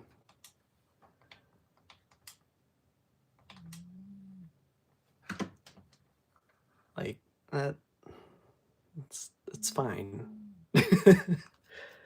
The color accuracy has never bothered me. Like, if this is our baseline, tell me what you think of the colors on this thing. Let me load up the same ROM, and we'll do a side by side. And you tell me what you guys think.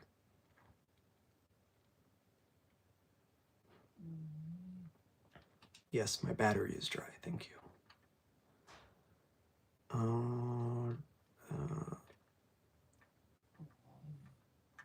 Hello? Oh, there it is. GB test ROMs. 240p.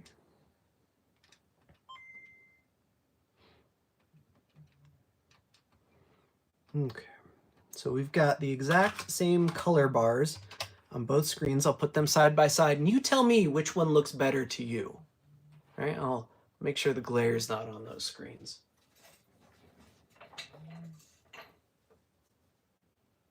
You tell me how accurate that is.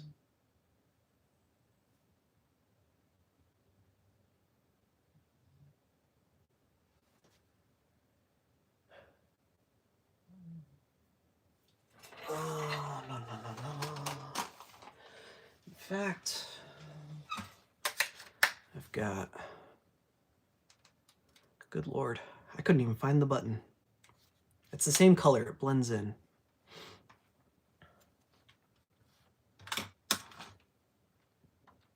Oops.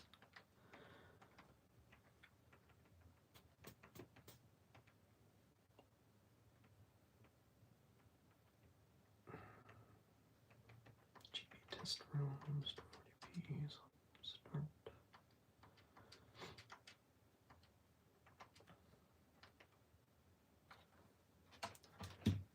Can you see that? No, you can't. Move those up a little. Or I just put it side by side. How about that? Oh, there's a lot of glare. There we go. You tell me which one is the most accurate. Oh, that's right. There is a color correction toggle, and I don't think I have it toggled. But my menu button doesn't work anymore, so we're not toggling it. I shit you not. It might be the game, benefit of the doubt. It shouldn't be, but it might be. Nope. You saw it was working. I don't know. I'm hitting it. I can feel it actuating this time. I don't know what I've done wrong.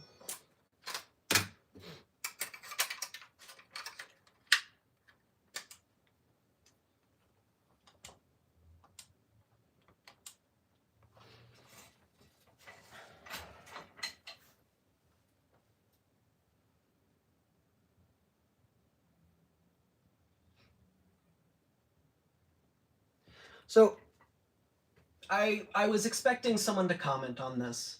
I haven't seen a comment yet. Let me just review real quick. Okay. So, here's my opinion on the color accuracy, right? I have the same image on all three screens. What does it matter how accurate the colors are on this one if you can't fucking see it?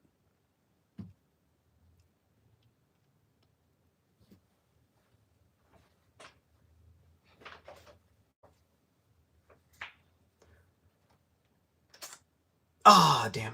It crashed.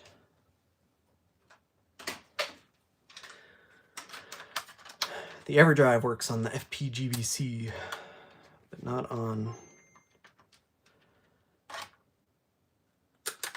The Easy Flash Junior doesn't.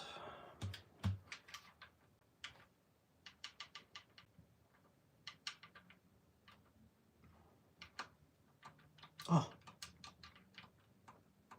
See how many times I can screw that up.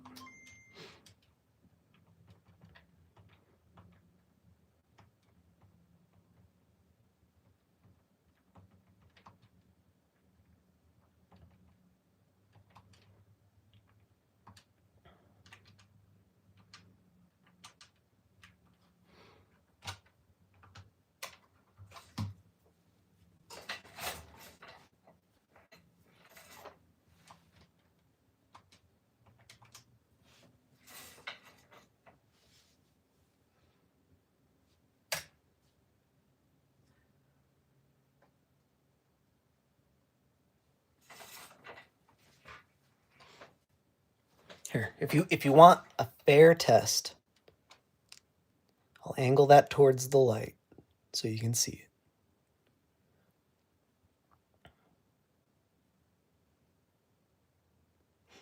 The analog pocket is in the Game Boy Color display mode, original GBC LCD. Oop. The Funny Playing Game Boy Color has the emulated screen colors enabled.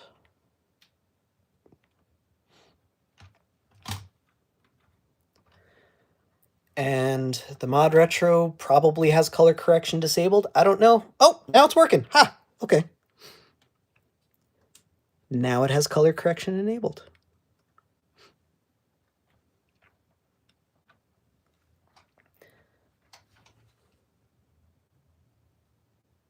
Which one do you like best? Which one is the most accurate?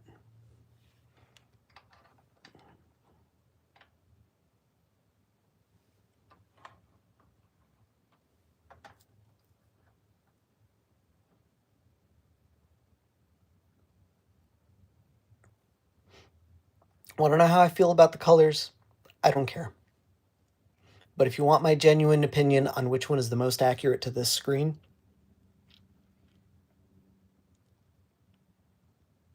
this one is the least accurate. I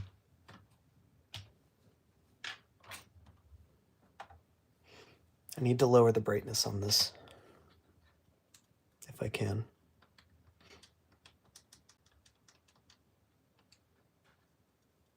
Now my menu button's working. I don't know what the hell was going on earlier.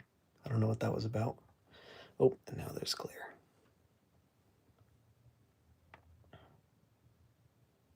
Can I lower the brightness on this? Make those both the same, or thereabouts.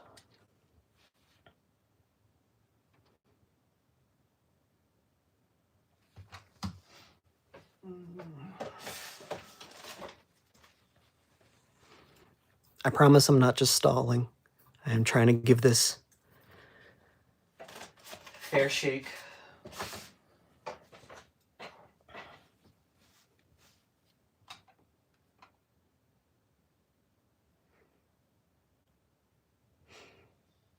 Honestly, they're about the same to me. At least the reds are. I'd say the greens are more accurate on the pocket. Blues are more accurate on the pocket. And white's white. That's my honest opinion. I'm not saying that because I'm prejudiced against this piece of shit for arriving broken and defective. I'm saying that because I genuinely believe that this one is more accurate to this. That being said, I play it in that mode.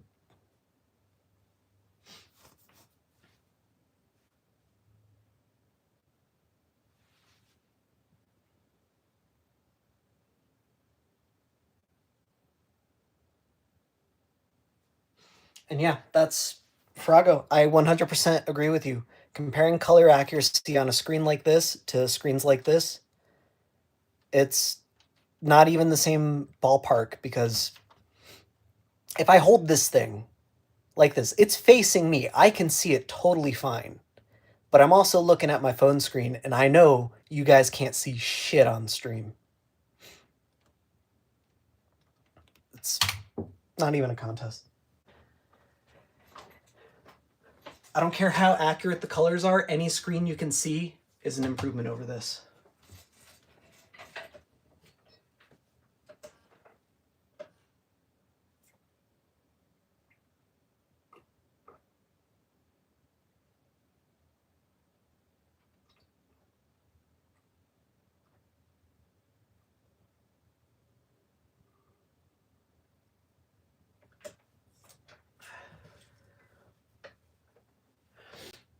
Oh, that reminds me, I totally forgot to try a GB camera.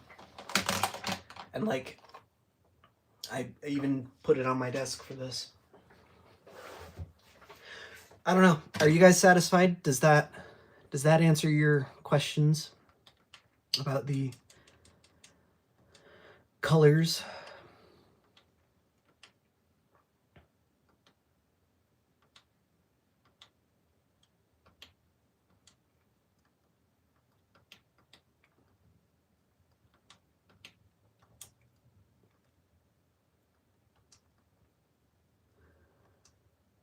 I don't even see a difference turning this on and off.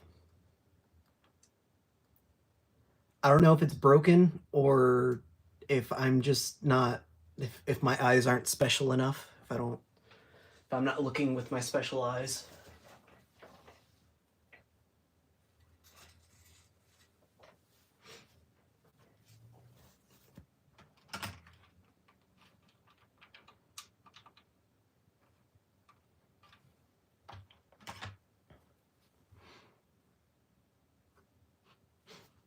While we're here, let's see if my screen's crooked, huh? It doesn't look crooked.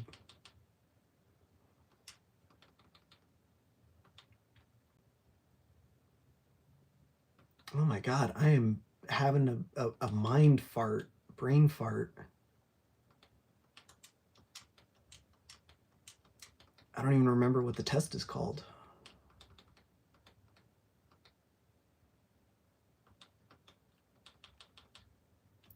Grid. Duh. Yeah, my screen seems reasonably well aligned. I didn't think there was an issue, but... Yeah, right? Imagine if the screen was crooked on top of everything else. And I'm sorry, guys. We are hours into this, and I haven't even finished with all the tests I wanted to do. Almost 2 hours. All right.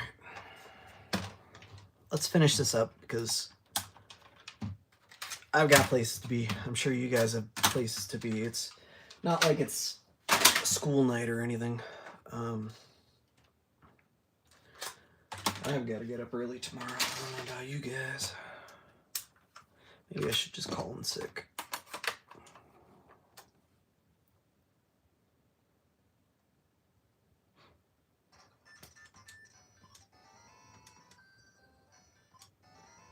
Is that it? Yeah. Seems fine. Oops.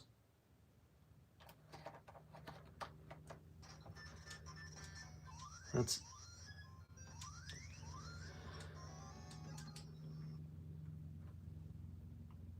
Seems to be working. I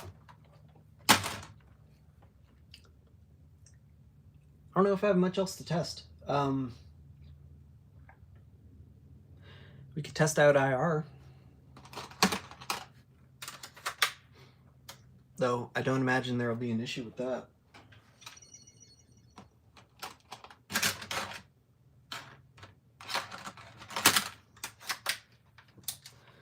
Hopefully it's unlocked on this Pokemon Silver. Nope.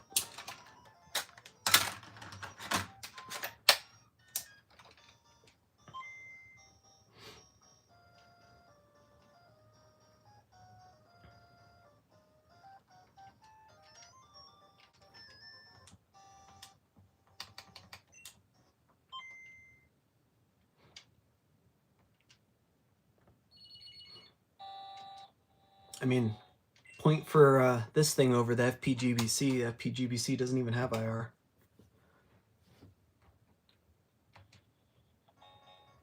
Yeah, works fine.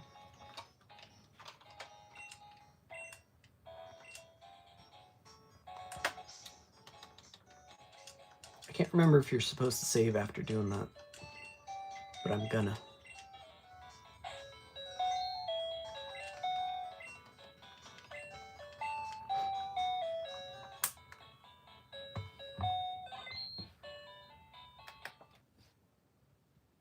Ooh, I wonder if that works.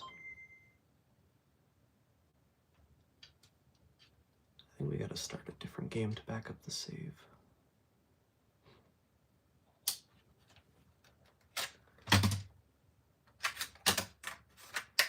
Yeah, sorry, I'm just throwing carts at this thing going, ooh, I wonder if this breaks. Ooh, I wonder if this breaks. Doesn't matter. Hey, it does work. Excellent. Good to know.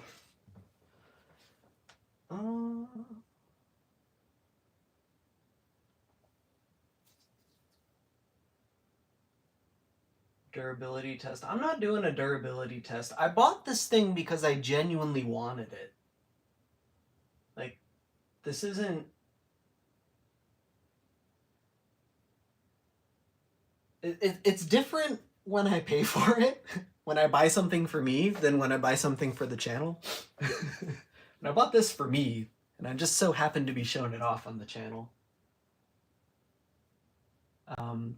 Yeah, I don't know why the camera reset, but I tried twisting the lens around the wrong way and I jostled the cart. Maybe that was enough to unseat it. I don't really think that's a point against the console, but it is certainly not ideal.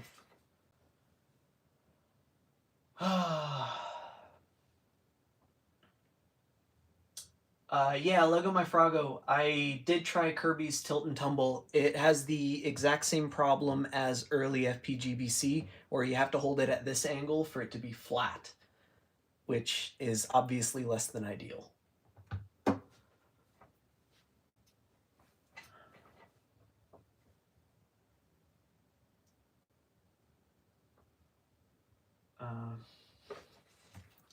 I don't know. I think that's about all I've got. I should probably tear it down again. But first, let's circle back to the link port. I said I'd talk about it. Ooh, my phone brightness is very low. Is it dying? It is dying. But we're at 39%. We should be good for a while yet. This is the wrong link port.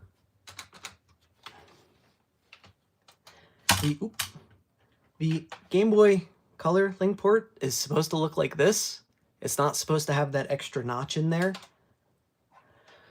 Realistically, it's not that big of a deal. But, where's my, oh, right in front of me. It has a GBA link port on it. Is my overhead light on? Oh, it is. It's just very dim. Oh, it's my phone screen. My phone screen got dim. That's why. Okay, never mind. Sorry. I'm going crazy. The ModRetro Chromatic has a Game Boy Advance link port on it, which is a problem because Game Boy Advance link cables and Game Boy Color link cables are not the same thing. They are wired completely different. The Game Boy, as does the FPGBC. What does? The FPGBC has the correct link port on it. The link cables are designed differently. Link cables for Game Boy Color are symmetric, which means you plug one end in, it doesn't matter which end you plug into which console, more or less. No, I'm sorry, they're not symmetric. They are directional. Your console does know which one is player 1 and 2. The Game Boy Advance cables, however, support daisy chaining, so they're wired a little bit differently. It does not matter what hardware you're playing on. If you're playing a Game Boy Advanced game, to link it to another Game Boy Advance game, you need to use a Game Boy Advance cable. If you're playing a Game Boy Color game, it does not matter which hardware you're playing it on, Game Boy Advance or Game Boy Color, you have to use a Game Boy Color link cable to link them. So the fact that they put the wrong link port on this means there are people out there who are going to buy one of these, they're going to plug it in, and they're going to wonder why the hell it doesn't work. This is a Game Boy Advance link cable, and it is wired differently, and because of that, it is physically keyed out, and you cannot insert it into a Game Boy Color because it's not compatible. Yet in this case, it is perfectly insertable. They sourced the wrong part, or they made the wrong part. It's not a problem if you use the correct cable, but the fact that you can plug in the incorrect cable, I think, is an issue.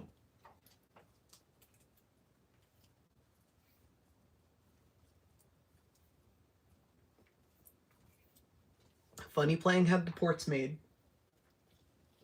for their consoles. Cloud Game Store also had ports made. They were planning at some point a FPGA console, but it's been years and there's been no progress, so I don't know what the hell's going on with that. But they made ports and then never did anything with them. They do sell them. Like you can take the clips out of this thing and plug it in if you want. It'll work. Well, it'll fit. It won't work.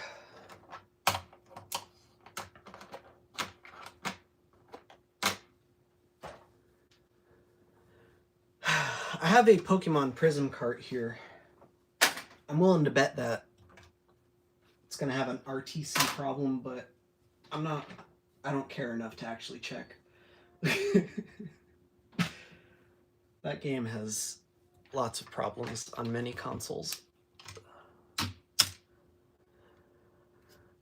I think that's about it. Let me tear it down again.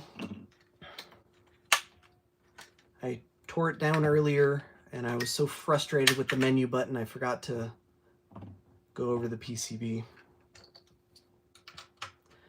But it's real simple to take apart. We can do it again. Just keep in mind that there's like 4 different size screws.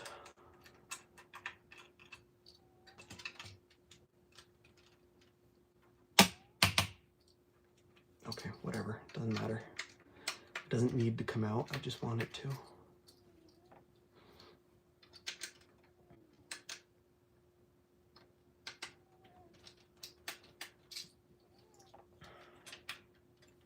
Oh, it's not coming out because I didn't finish screwing it out.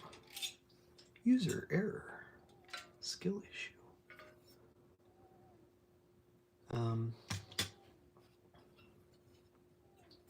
Can remove the cart shielding if you want. Doesn't look like there's anything under there though. I'm not gonna bother.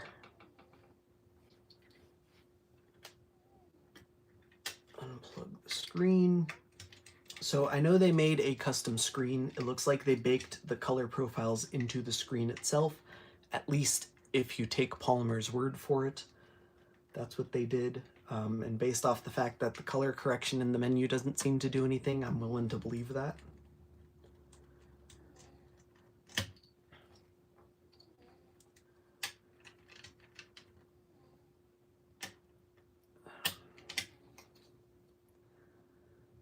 It's wired up so weird. So all 3 batteries,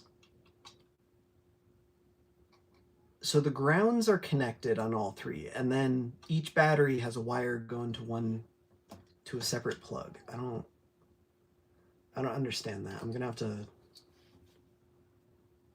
look into that. That's a weird looking plug too. I don't recognize that. I'm gonna look into that. I want to see if I can make a lithium battery mod before ModRetro does. Just for fun. Because I can. Alright, so before we go over the motherboard, let's take a look at my problem with this console. You can see the D-pad. It does have a pivot in there, but if we look at how it lines up with the membrane, it doesn't actually go all the way down and make contact with the motherboard, which could be a good thing because ModRetro decided to run the trace for the left button right under where the pivot is supposed to go. So that being said, if you swap out the D-pad with one that is actually a D-pad instead of a 4-button switch, you could potentially destroy your left button input, which is a ridiculous problem to have. I saw a thread on the ModRetro subreddit where people were complaining about that, and Palmer went back and forth about how it's totally not an issue. Don't worry about it. They didn't see any problems on their console, but they'll add it to the RMA list and they'll fix it on the next unit. So I would highly recommend, if you're still interested in this thing, at least wait until there's a hardware revision. Hopefully they'll fix the D-pad too, or maybe someone will have a new D-pad and we'll go from there. Anyway, let's take a look at this thing. So up at the top, we have this dinky little power switch here. Should be totally fine. I'm guessing they wired it up properly and not like how Game Boys are wired up. So this is a soft switch and not a hard switch. What I mean by that is Game Boys, for whatever reason, I don't know why Nintendo decided this, maybe they didn't know better, the entire current of the console passes through this switch.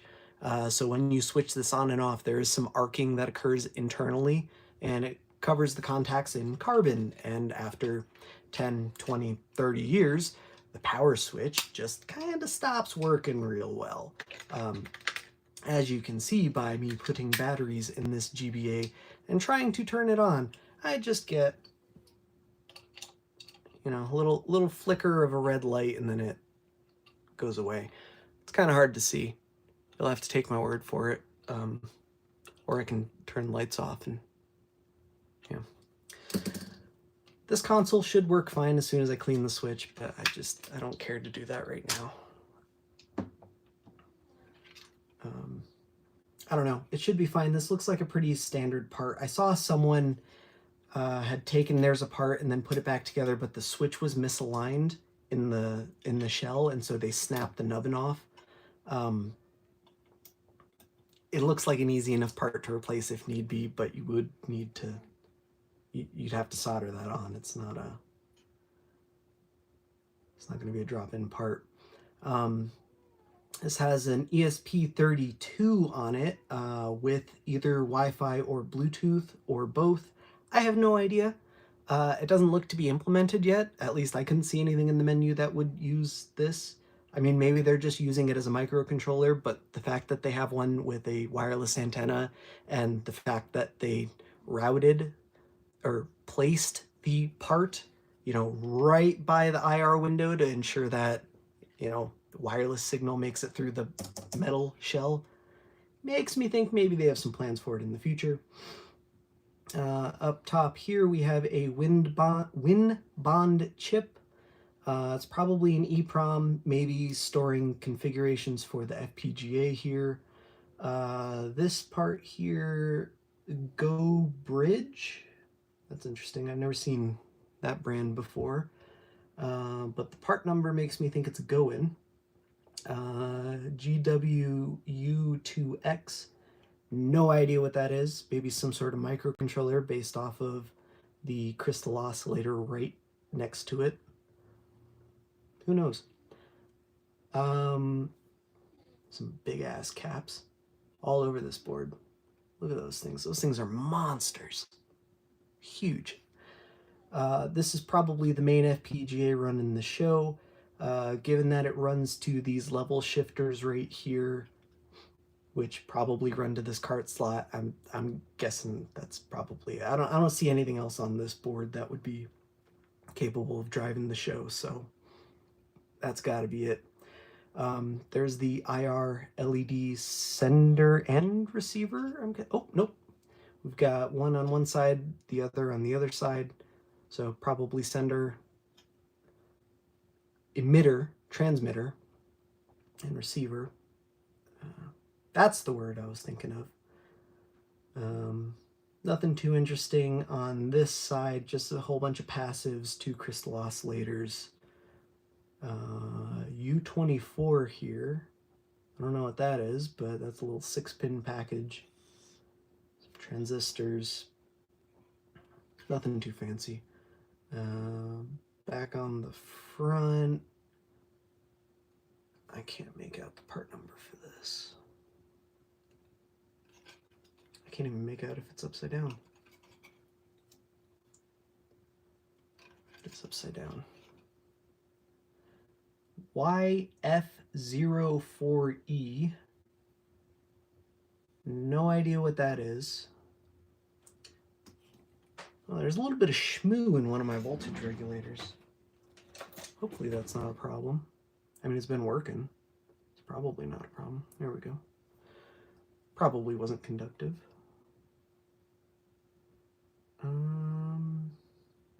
Nothing else too interesting, I guess. Some voltage regulators here and there. There's this chip down here. I'm guessing this one handles audio because it's right by the headphone jack and it has these big beefy capacitors right here, and I don't see any inductors. U17, that probably handles maybe, it almost definitely handles the indicator LED, but it might handle something with USB as well. And then U14 looks to be a power regulator based off this big inductor right here. That's a guess, or maybe that's U1, I don't know. Let's see, what is U14? BQ, yeah, that's a power regulator. BQ24296M TI288A9CE. There's 4 lines there. And this last chip by the headphone jack is DAC 3100. Yeah, that's that's handling audio for sure. I don't know. Looks to be pretty standard. Nothing too complex. It'll be interesting to see if they ever release the schematics for this thing.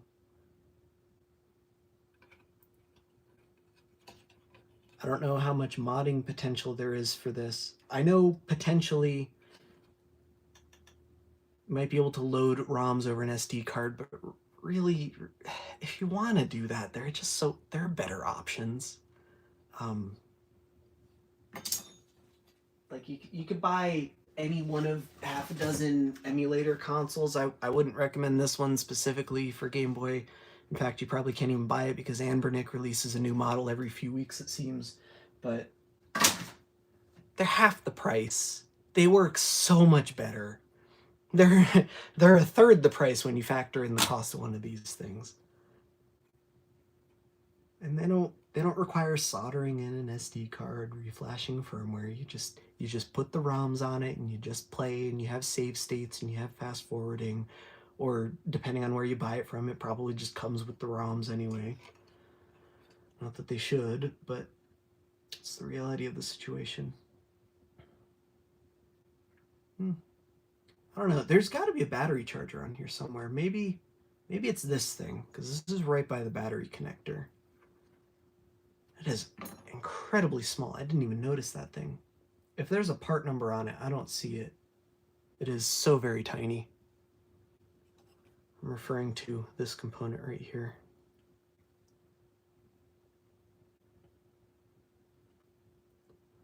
Oh, and here's another pack. Oh, I already went over that one. Yeah, I don't know. Looks pretty straightforward. Certainly more components than the FPGBC, but nowhere near as much as the Analog Pocket. But all things considered, this does more than the FPGBC, or at least on paper, does more. And the Analog Pocket definitely does more than both of them combined, so there's that.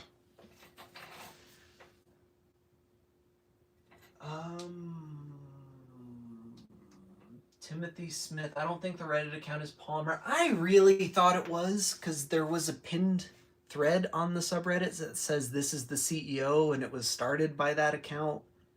But at the same time, the account is grilled stuffed XXL or something, so if that is Palmer, that's kind of a stupid account name to represent your business under. But I mean, that's like, coming from me, that's kind of dumb because my Reddit account name isn't any better. But at the same time, I don't sell anything, so whatever. I'll be in review chat. It's been a while. I'm sorry. I'll get this thing assembled. I'll take some pictures under the microscope. I'll throw imager links, or maybe I'll try and figure out a way to host the images without them getting compressed. Probably not. Probably just Imager.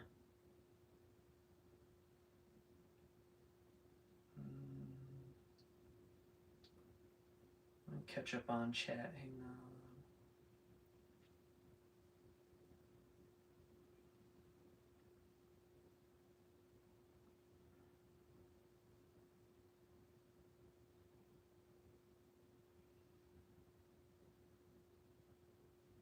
USB hub chip. Thank you, Marshall. That makes sense. Oh yeah, this thing is supposed to do video out over USB, but I think it only works on PC, which, in my opinion, isn't the end of the world because my PC is hooked up to a really nice monitor, so I'd be using that monitor anyway.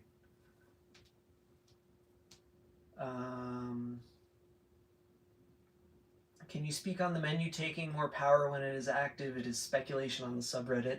I'm sure it does. I don't really think it's a problem though, because like you shouldn't have to open the menu regularly. Like, it's kind of a one and done thing. The only thing in there that you might want to access multiple times are the brightness settings, and you have the menu open, you change your brightness, you close the menu. That's 5 seconds. And I don't think it matters.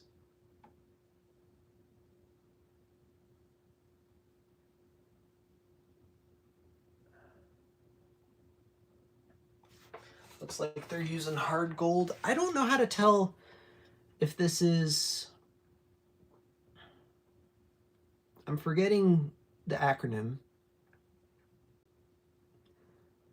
And I don't want to say it for the sake of YouTube deciding that I said something that I didn't say. I forget what it stands for. I don't know how to tell if it's hard gold or the thinner coating.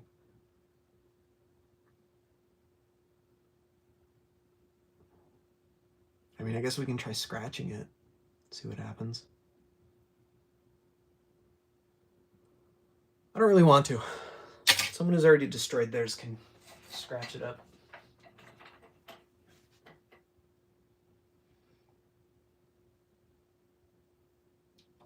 Nicholas Immersion Gold or something. ENIG.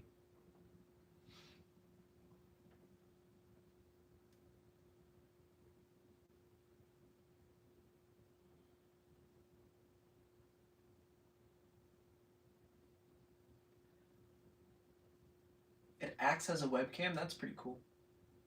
Have a good night, HDR. Love you, buddy. Have fun playing Mass Effect.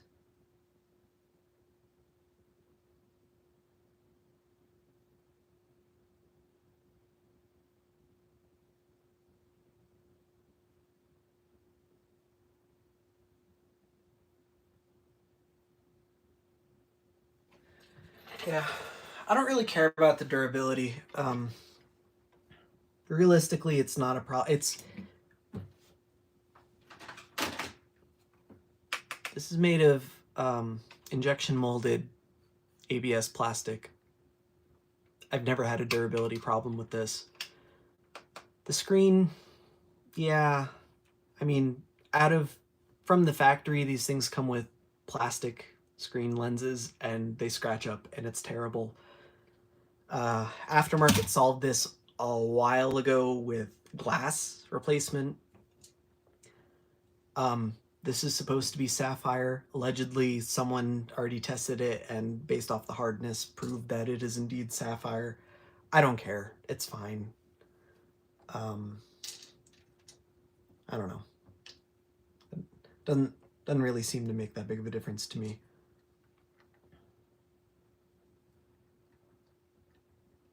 I think durability-wise, I mean, this thing was broken out of the box. The menu button straight up broke off the board. Like, if there's going to be a durability issue with this thing, it's not going to be from the case materials.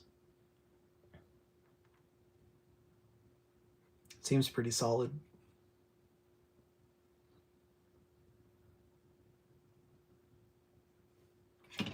I can see that my screen is shifted within the housing, but since it's laminated to the lens, it probably means the entire lens is crooked. Which, this side, looking at the bottom, looks higher than this side. Which matches up with that, because there's a gap there, but not a gap there. So yeah, my entire assembly is shifted, but I mean, the fact that it took me 2.5 hours to notice, I don't think is an issue, and it's really not that bad. I have Game Boys that I assembled that are way worse. I didn't even notice on them until other people pointed it out to me.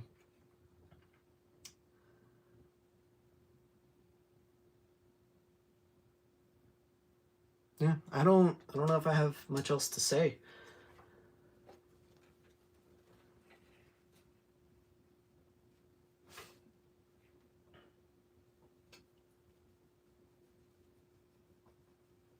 I was told that these things are powder coated. I don't know how to tell without scratching the paint off. And I kind of don't want to. Like I said, I bought this thing for me, not for the channel. It's different when I buy things for the channel, or rather get things for the channel.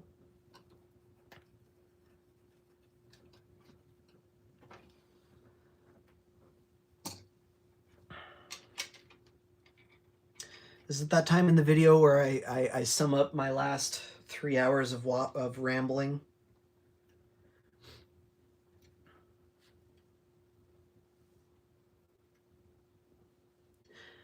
Yeah, I know I could scratch the inside, but there are dozens of people who have these things and they didn't pay for it. They can scratch theirs.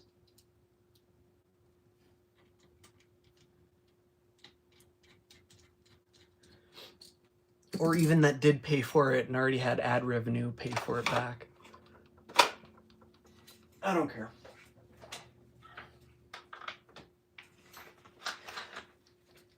I was reading somewhere that the printing on this thing is exceptionally delicate and very easy to remove. I totally believe that. So if you, excuse me, if you want your stripes to go away, you can probably just rub it with some IPA or acetone or something.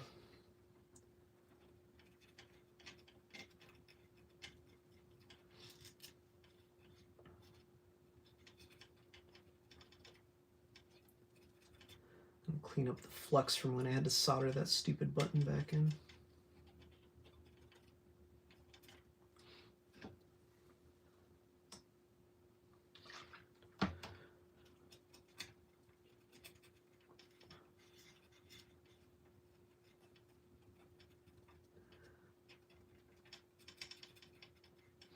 Palmer, I'm directly addressing you. In the off chance if you see this stream and just so happen to watch this far, I will gladly test this stuff for you. Just send it to me. I have a whole box full of carts. I don't play a lot of games, but I own a lot of games, right? I'll gladly test this sort of thing for you. I'm sure you don't have a very high opinion of me based off of some of the things I've said about you and your product. That's fine. That's not what this is about, though.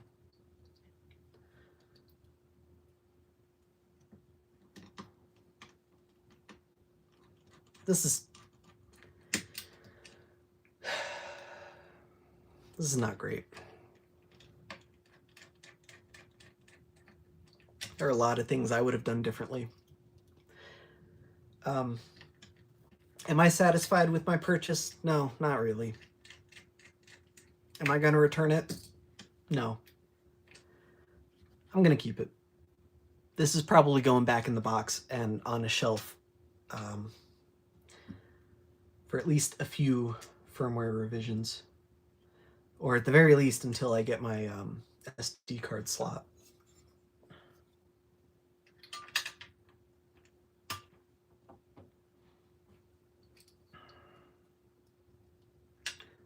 Admittedly, this is exceptionally easy to take apart and reassemble. Credit where credit is due. But really, oops. Phillips or Torx, man. None of this tri-wing shit.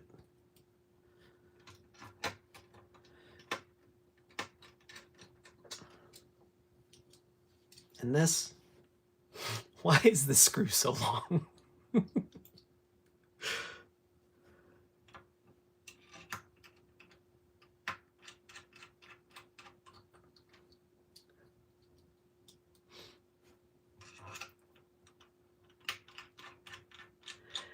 I think you've got some quality control issues you need to work out. Realistically, it's not a problem for me. I was able to solder the button back on.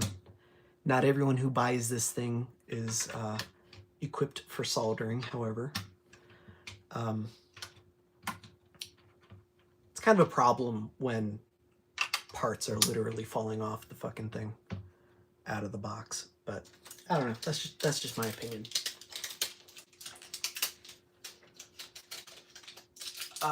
Does it double as a nickel metal hydride charger like some people claim?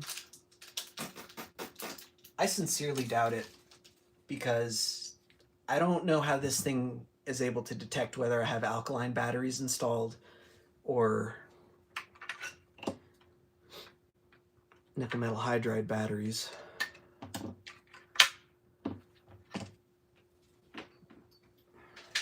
But I can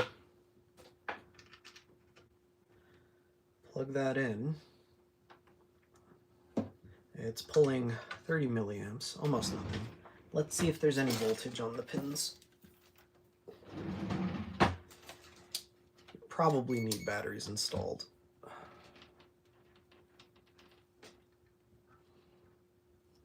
Oh, my hand's over it. You know what? Never mind. I take it back. That's exactly what it is. Don't plug this thing in if you have alkaline batteries in it. Good Lord.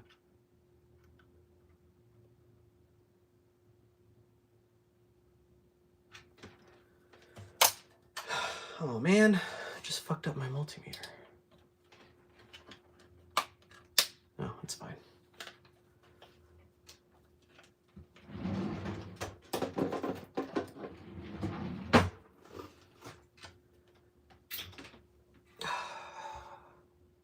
So to do a firmware update on this thing, you need to remove the batteries, which is like the worst possible time to not have backup battery power.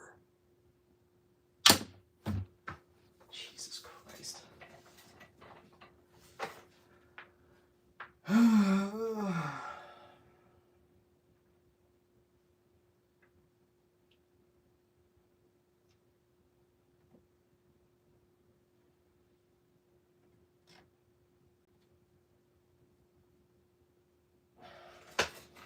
Here, watch this. I'm gonna put batteries in it. Nothing else. It's off. You can see my voltage meter on my plug here is reading 0 milliamps because there's no current being plugged because this is not plugged into anything. When I had no batteries in it, it was pulling 33 milliamps. Oh, it's still doing that. It's still only pulling 33 milliamps. So maybe it's not trying to charge the batteries. If I turn it on,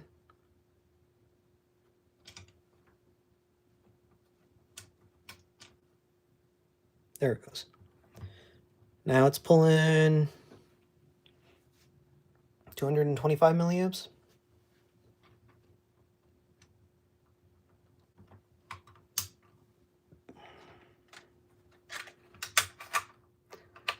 I don't know, just because there's voltage on the batteries doesn't mean, or on the pins, doesn't necessarily mean it's trying to charge. My menu button is back to not working.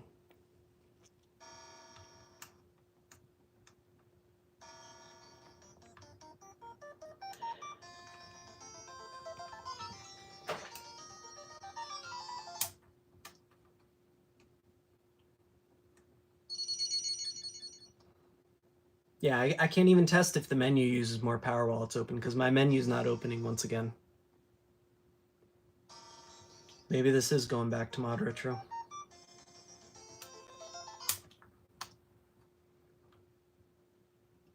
We'll see how reasonable they're feeling after I tell them I already I already reattached the button to the board.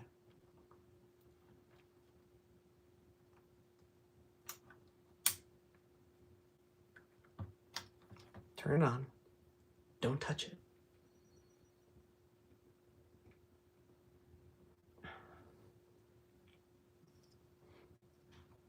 Now try it. Nope, still nothing. All right, I'm gonna do this off stream, but I'm gonna pull it apart, hook a multimeter up to the button itself, and see what the hell's going on. I sincerely doubt it has flux in it. There really wasn't that much. In fact, I didn't use any aside from what was in the solder itself. That was plenty. Yeah. I don't know, guys. I don't think this is it. Oh, hey, it's Shank. What's up, Shank?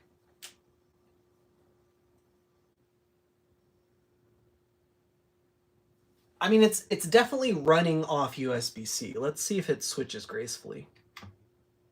Yeah, I think it's fine.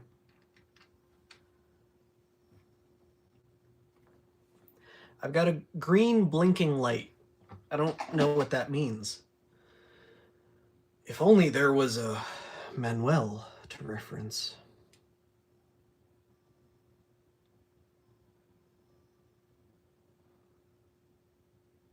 Chromatic can be powered, USB-C direct power, check. 3 AA batteries, check. Rechargeable power core lithium-ion battery pack. Where is it? It didn't come with it. They don't sell one.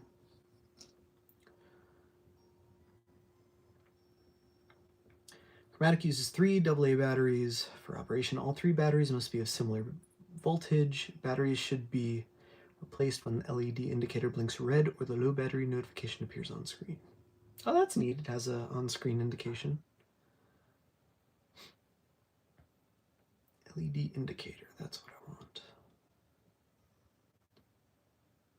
Ah, so blinking means charging in progress. So it may be trying to charge my batteries.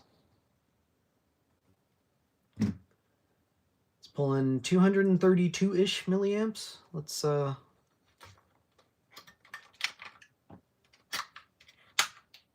them out. It's pulling the exact same amount of power. So if it's attempting to charge the batteries, it's putting fuck all current into them. I don't think it's a problem.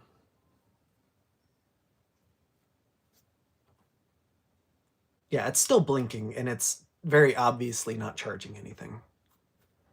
I think that the manual is not accurate.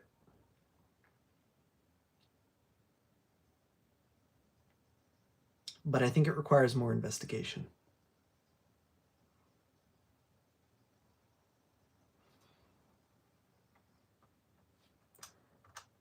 And my menu still isn't working.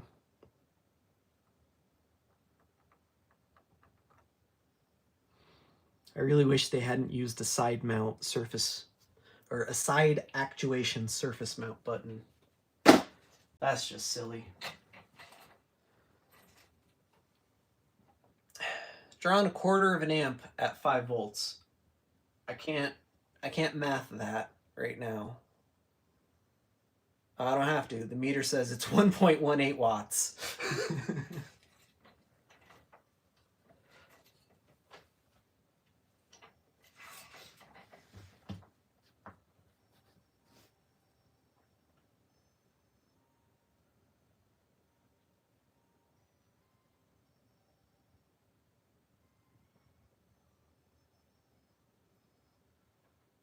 Is that compared to a Game Boy with IPS kit? You know, I genuinely don't know offhand. I almost always measure them in milliamps at 2.4 volts. Well, 5 volts is about double 2.4 volts. So this is about half what a Game Boy pulls. A modded Game Boy, of course. So that's pretty good. There's that.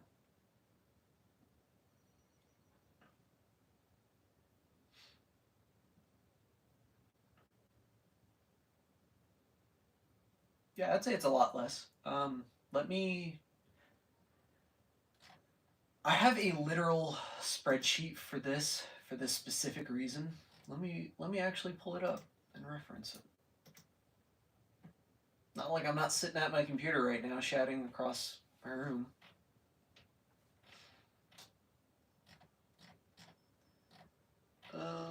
Let's look at Game Boy Color. How about a Q10? Or the OLED one? No, that's not fair. This is an LCD. The most recent Game Boy Color that I measured in my spreadsheet at 2.4 volts pulls at max brightness about 240 milliamps.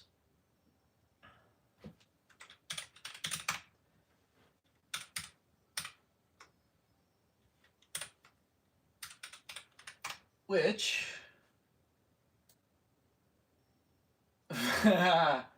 math failure is half of what that pulls.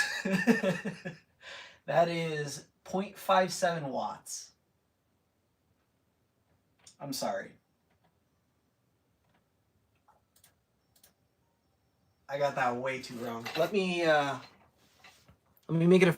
Well, I can't make it a fair comparison. I can't turn up the brightness. I can turn up the volume. I'd only bump the power consumption by 10 milliamps.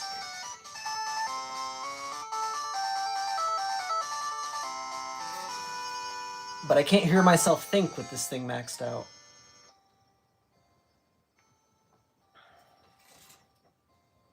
Yeah, we can't do science right now because my menu button doesn't work. I'm sorry, guys. I will try and fix it, but if it's a firmware-related issue, there's nothing I can do about that.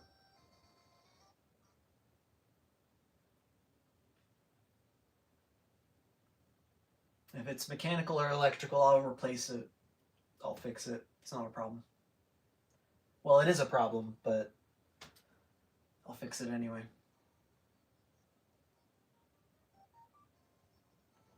I have tried turning it off and on again several times. In fact, it is off. It is unplugged. It is on with no batteries. It is off. It is plugged in. It is on. And my menu button still doesn't work.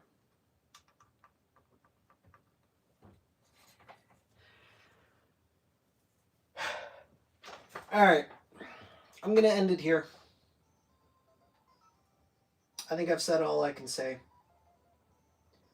If you don't want to watch the 2.5 to 3 hours of me rambling, I totally get it. I'll sum up my thoughts.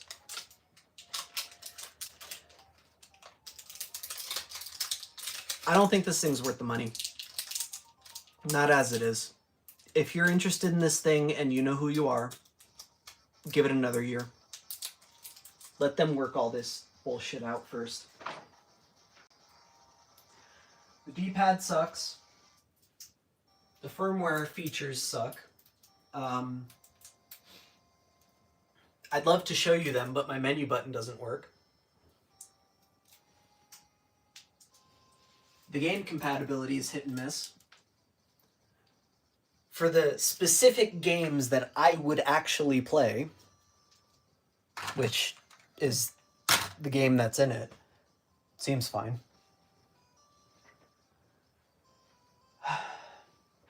That being said, I think if they can deliver what they promised, I think the price is totally reasonable.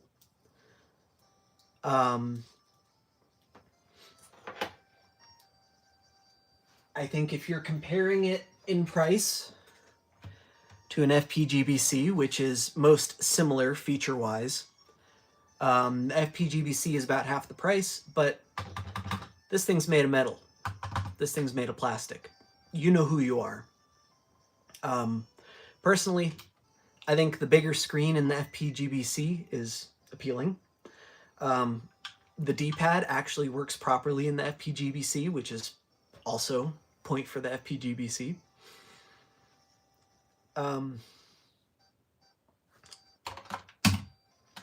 Let's see which one's louder.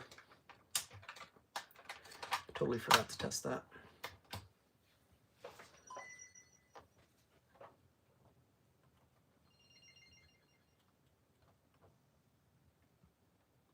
All right, this thing's at max volume.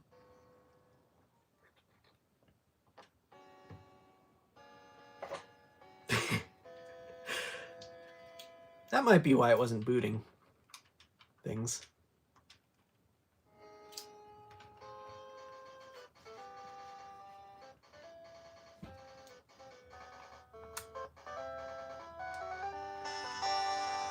This thing's a lot louder.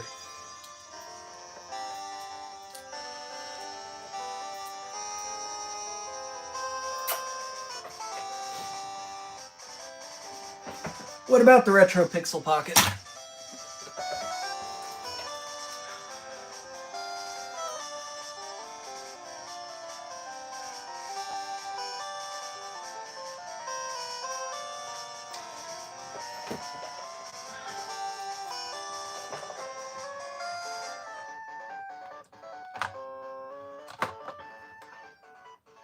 This sounds muffled. I feel like it should be louder. I remember it being louder. Let me double check.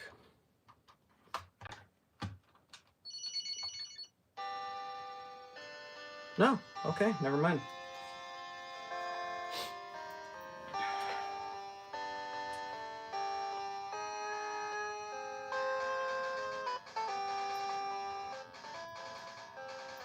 Screen's fine. Everything about it is fine. But it has too many teething issues for me to recommend. I mean, if you want one, and like I said, you know who you are. If you really want your bang for the buck, give it another year. Maybe they'll have these issues worked out by the next firmware update and next hardware revision. Maybe not. I have no idea.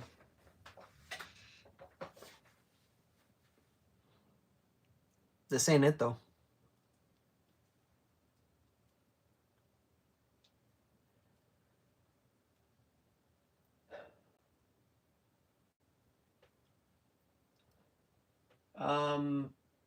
Yes,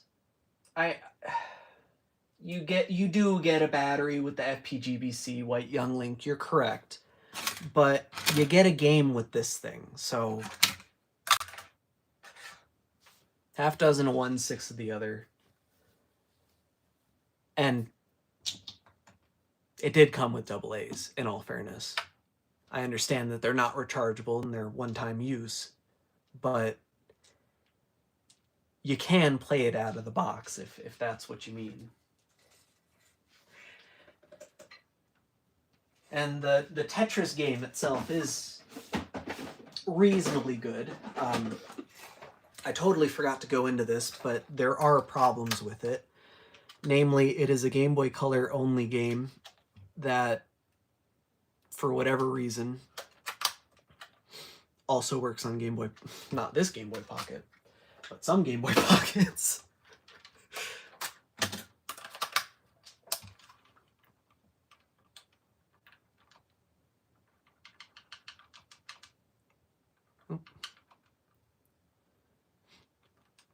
Boot that in pocket mode, there's some glitches. You can see the sprites aren't exactly loading properly, and oh, I know. Was that it? Let's see. No. I know it's an FPGBC, maybe there's bugs, but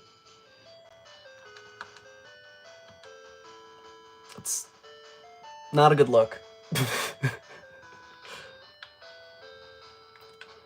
If you dump the ROM and analyze the header, you see that it is set for GBC only, but there's no actual check within the ROM to enforce that. So it kind of sort of works.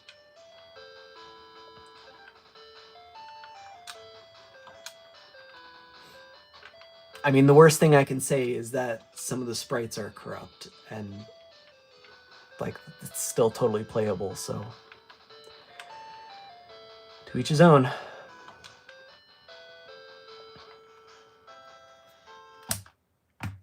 I bet I can boot flash cart version. This. Hey, that reads. This is a Game Boy Pocket. Does not run Game Boy Color games. It's not supposed to run Game Boy Color games.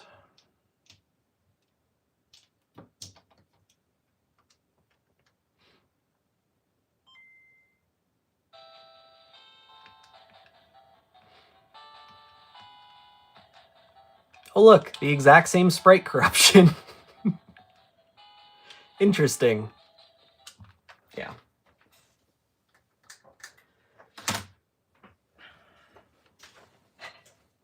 They should have left this shit in the oven another 20 minutes. That's all I'm saying.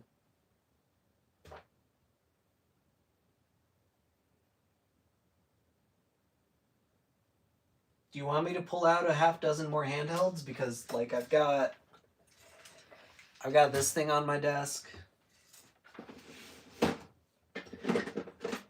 Got this thing on my desk.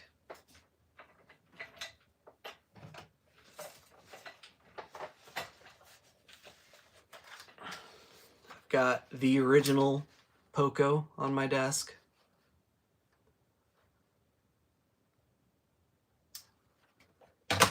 Got the original Slate on my desk. You got alcohol poisoning yet?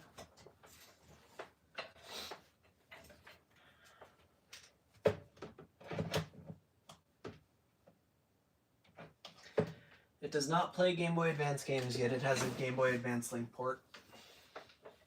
You are correct.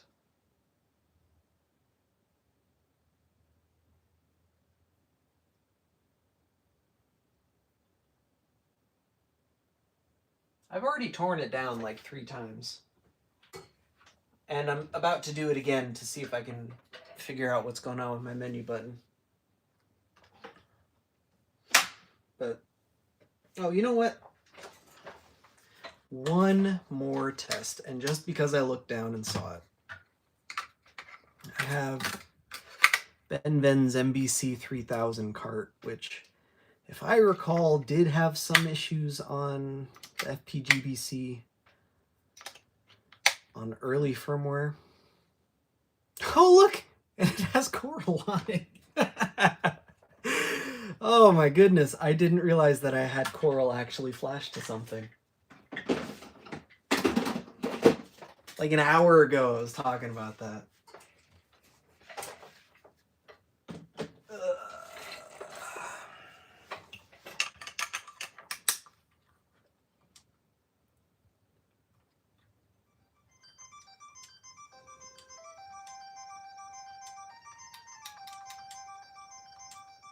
I don't remember what the issue was supposed to be with this game, and the person who was telling me about it probably left an hour ago.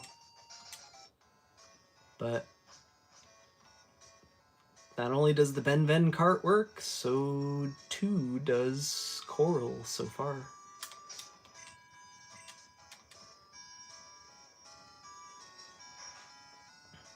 I don't remember if I'm far enough to actually...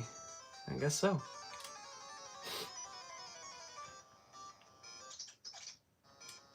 Seems fine. Maybe it was the specific cart they were running it on.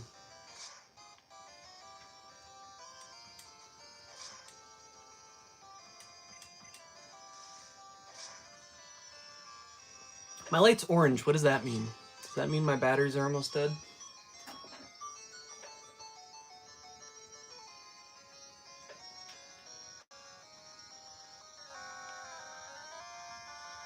Oh, it means they're anywhere from 60 to 20% helpful. Thank you.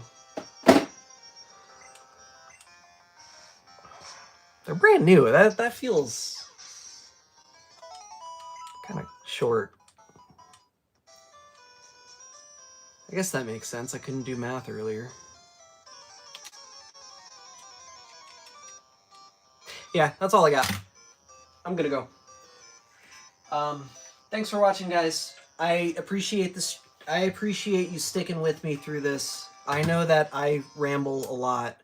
I know that my content tends to be long. And based off of some of the opinions that were expressed earlier in chat, I know that a lot of you disagree with my opinion on this thing, but that's exactly what it is, my opinion. So take it or leave it. Thanks for watching. Links in the description. I'm going to add a link to the ModRetro subreddit, which has a lot of information that I was referencing earlier from Schrodinger's Palmer account. I don't know. It is what it is. I'll catch you all later. Till next time. Before I go, I will do more videos on this thing. At the very least, I will be installing a micro SD card slot in it. We'll go from there. Anyway, till next time. Thanks for watching.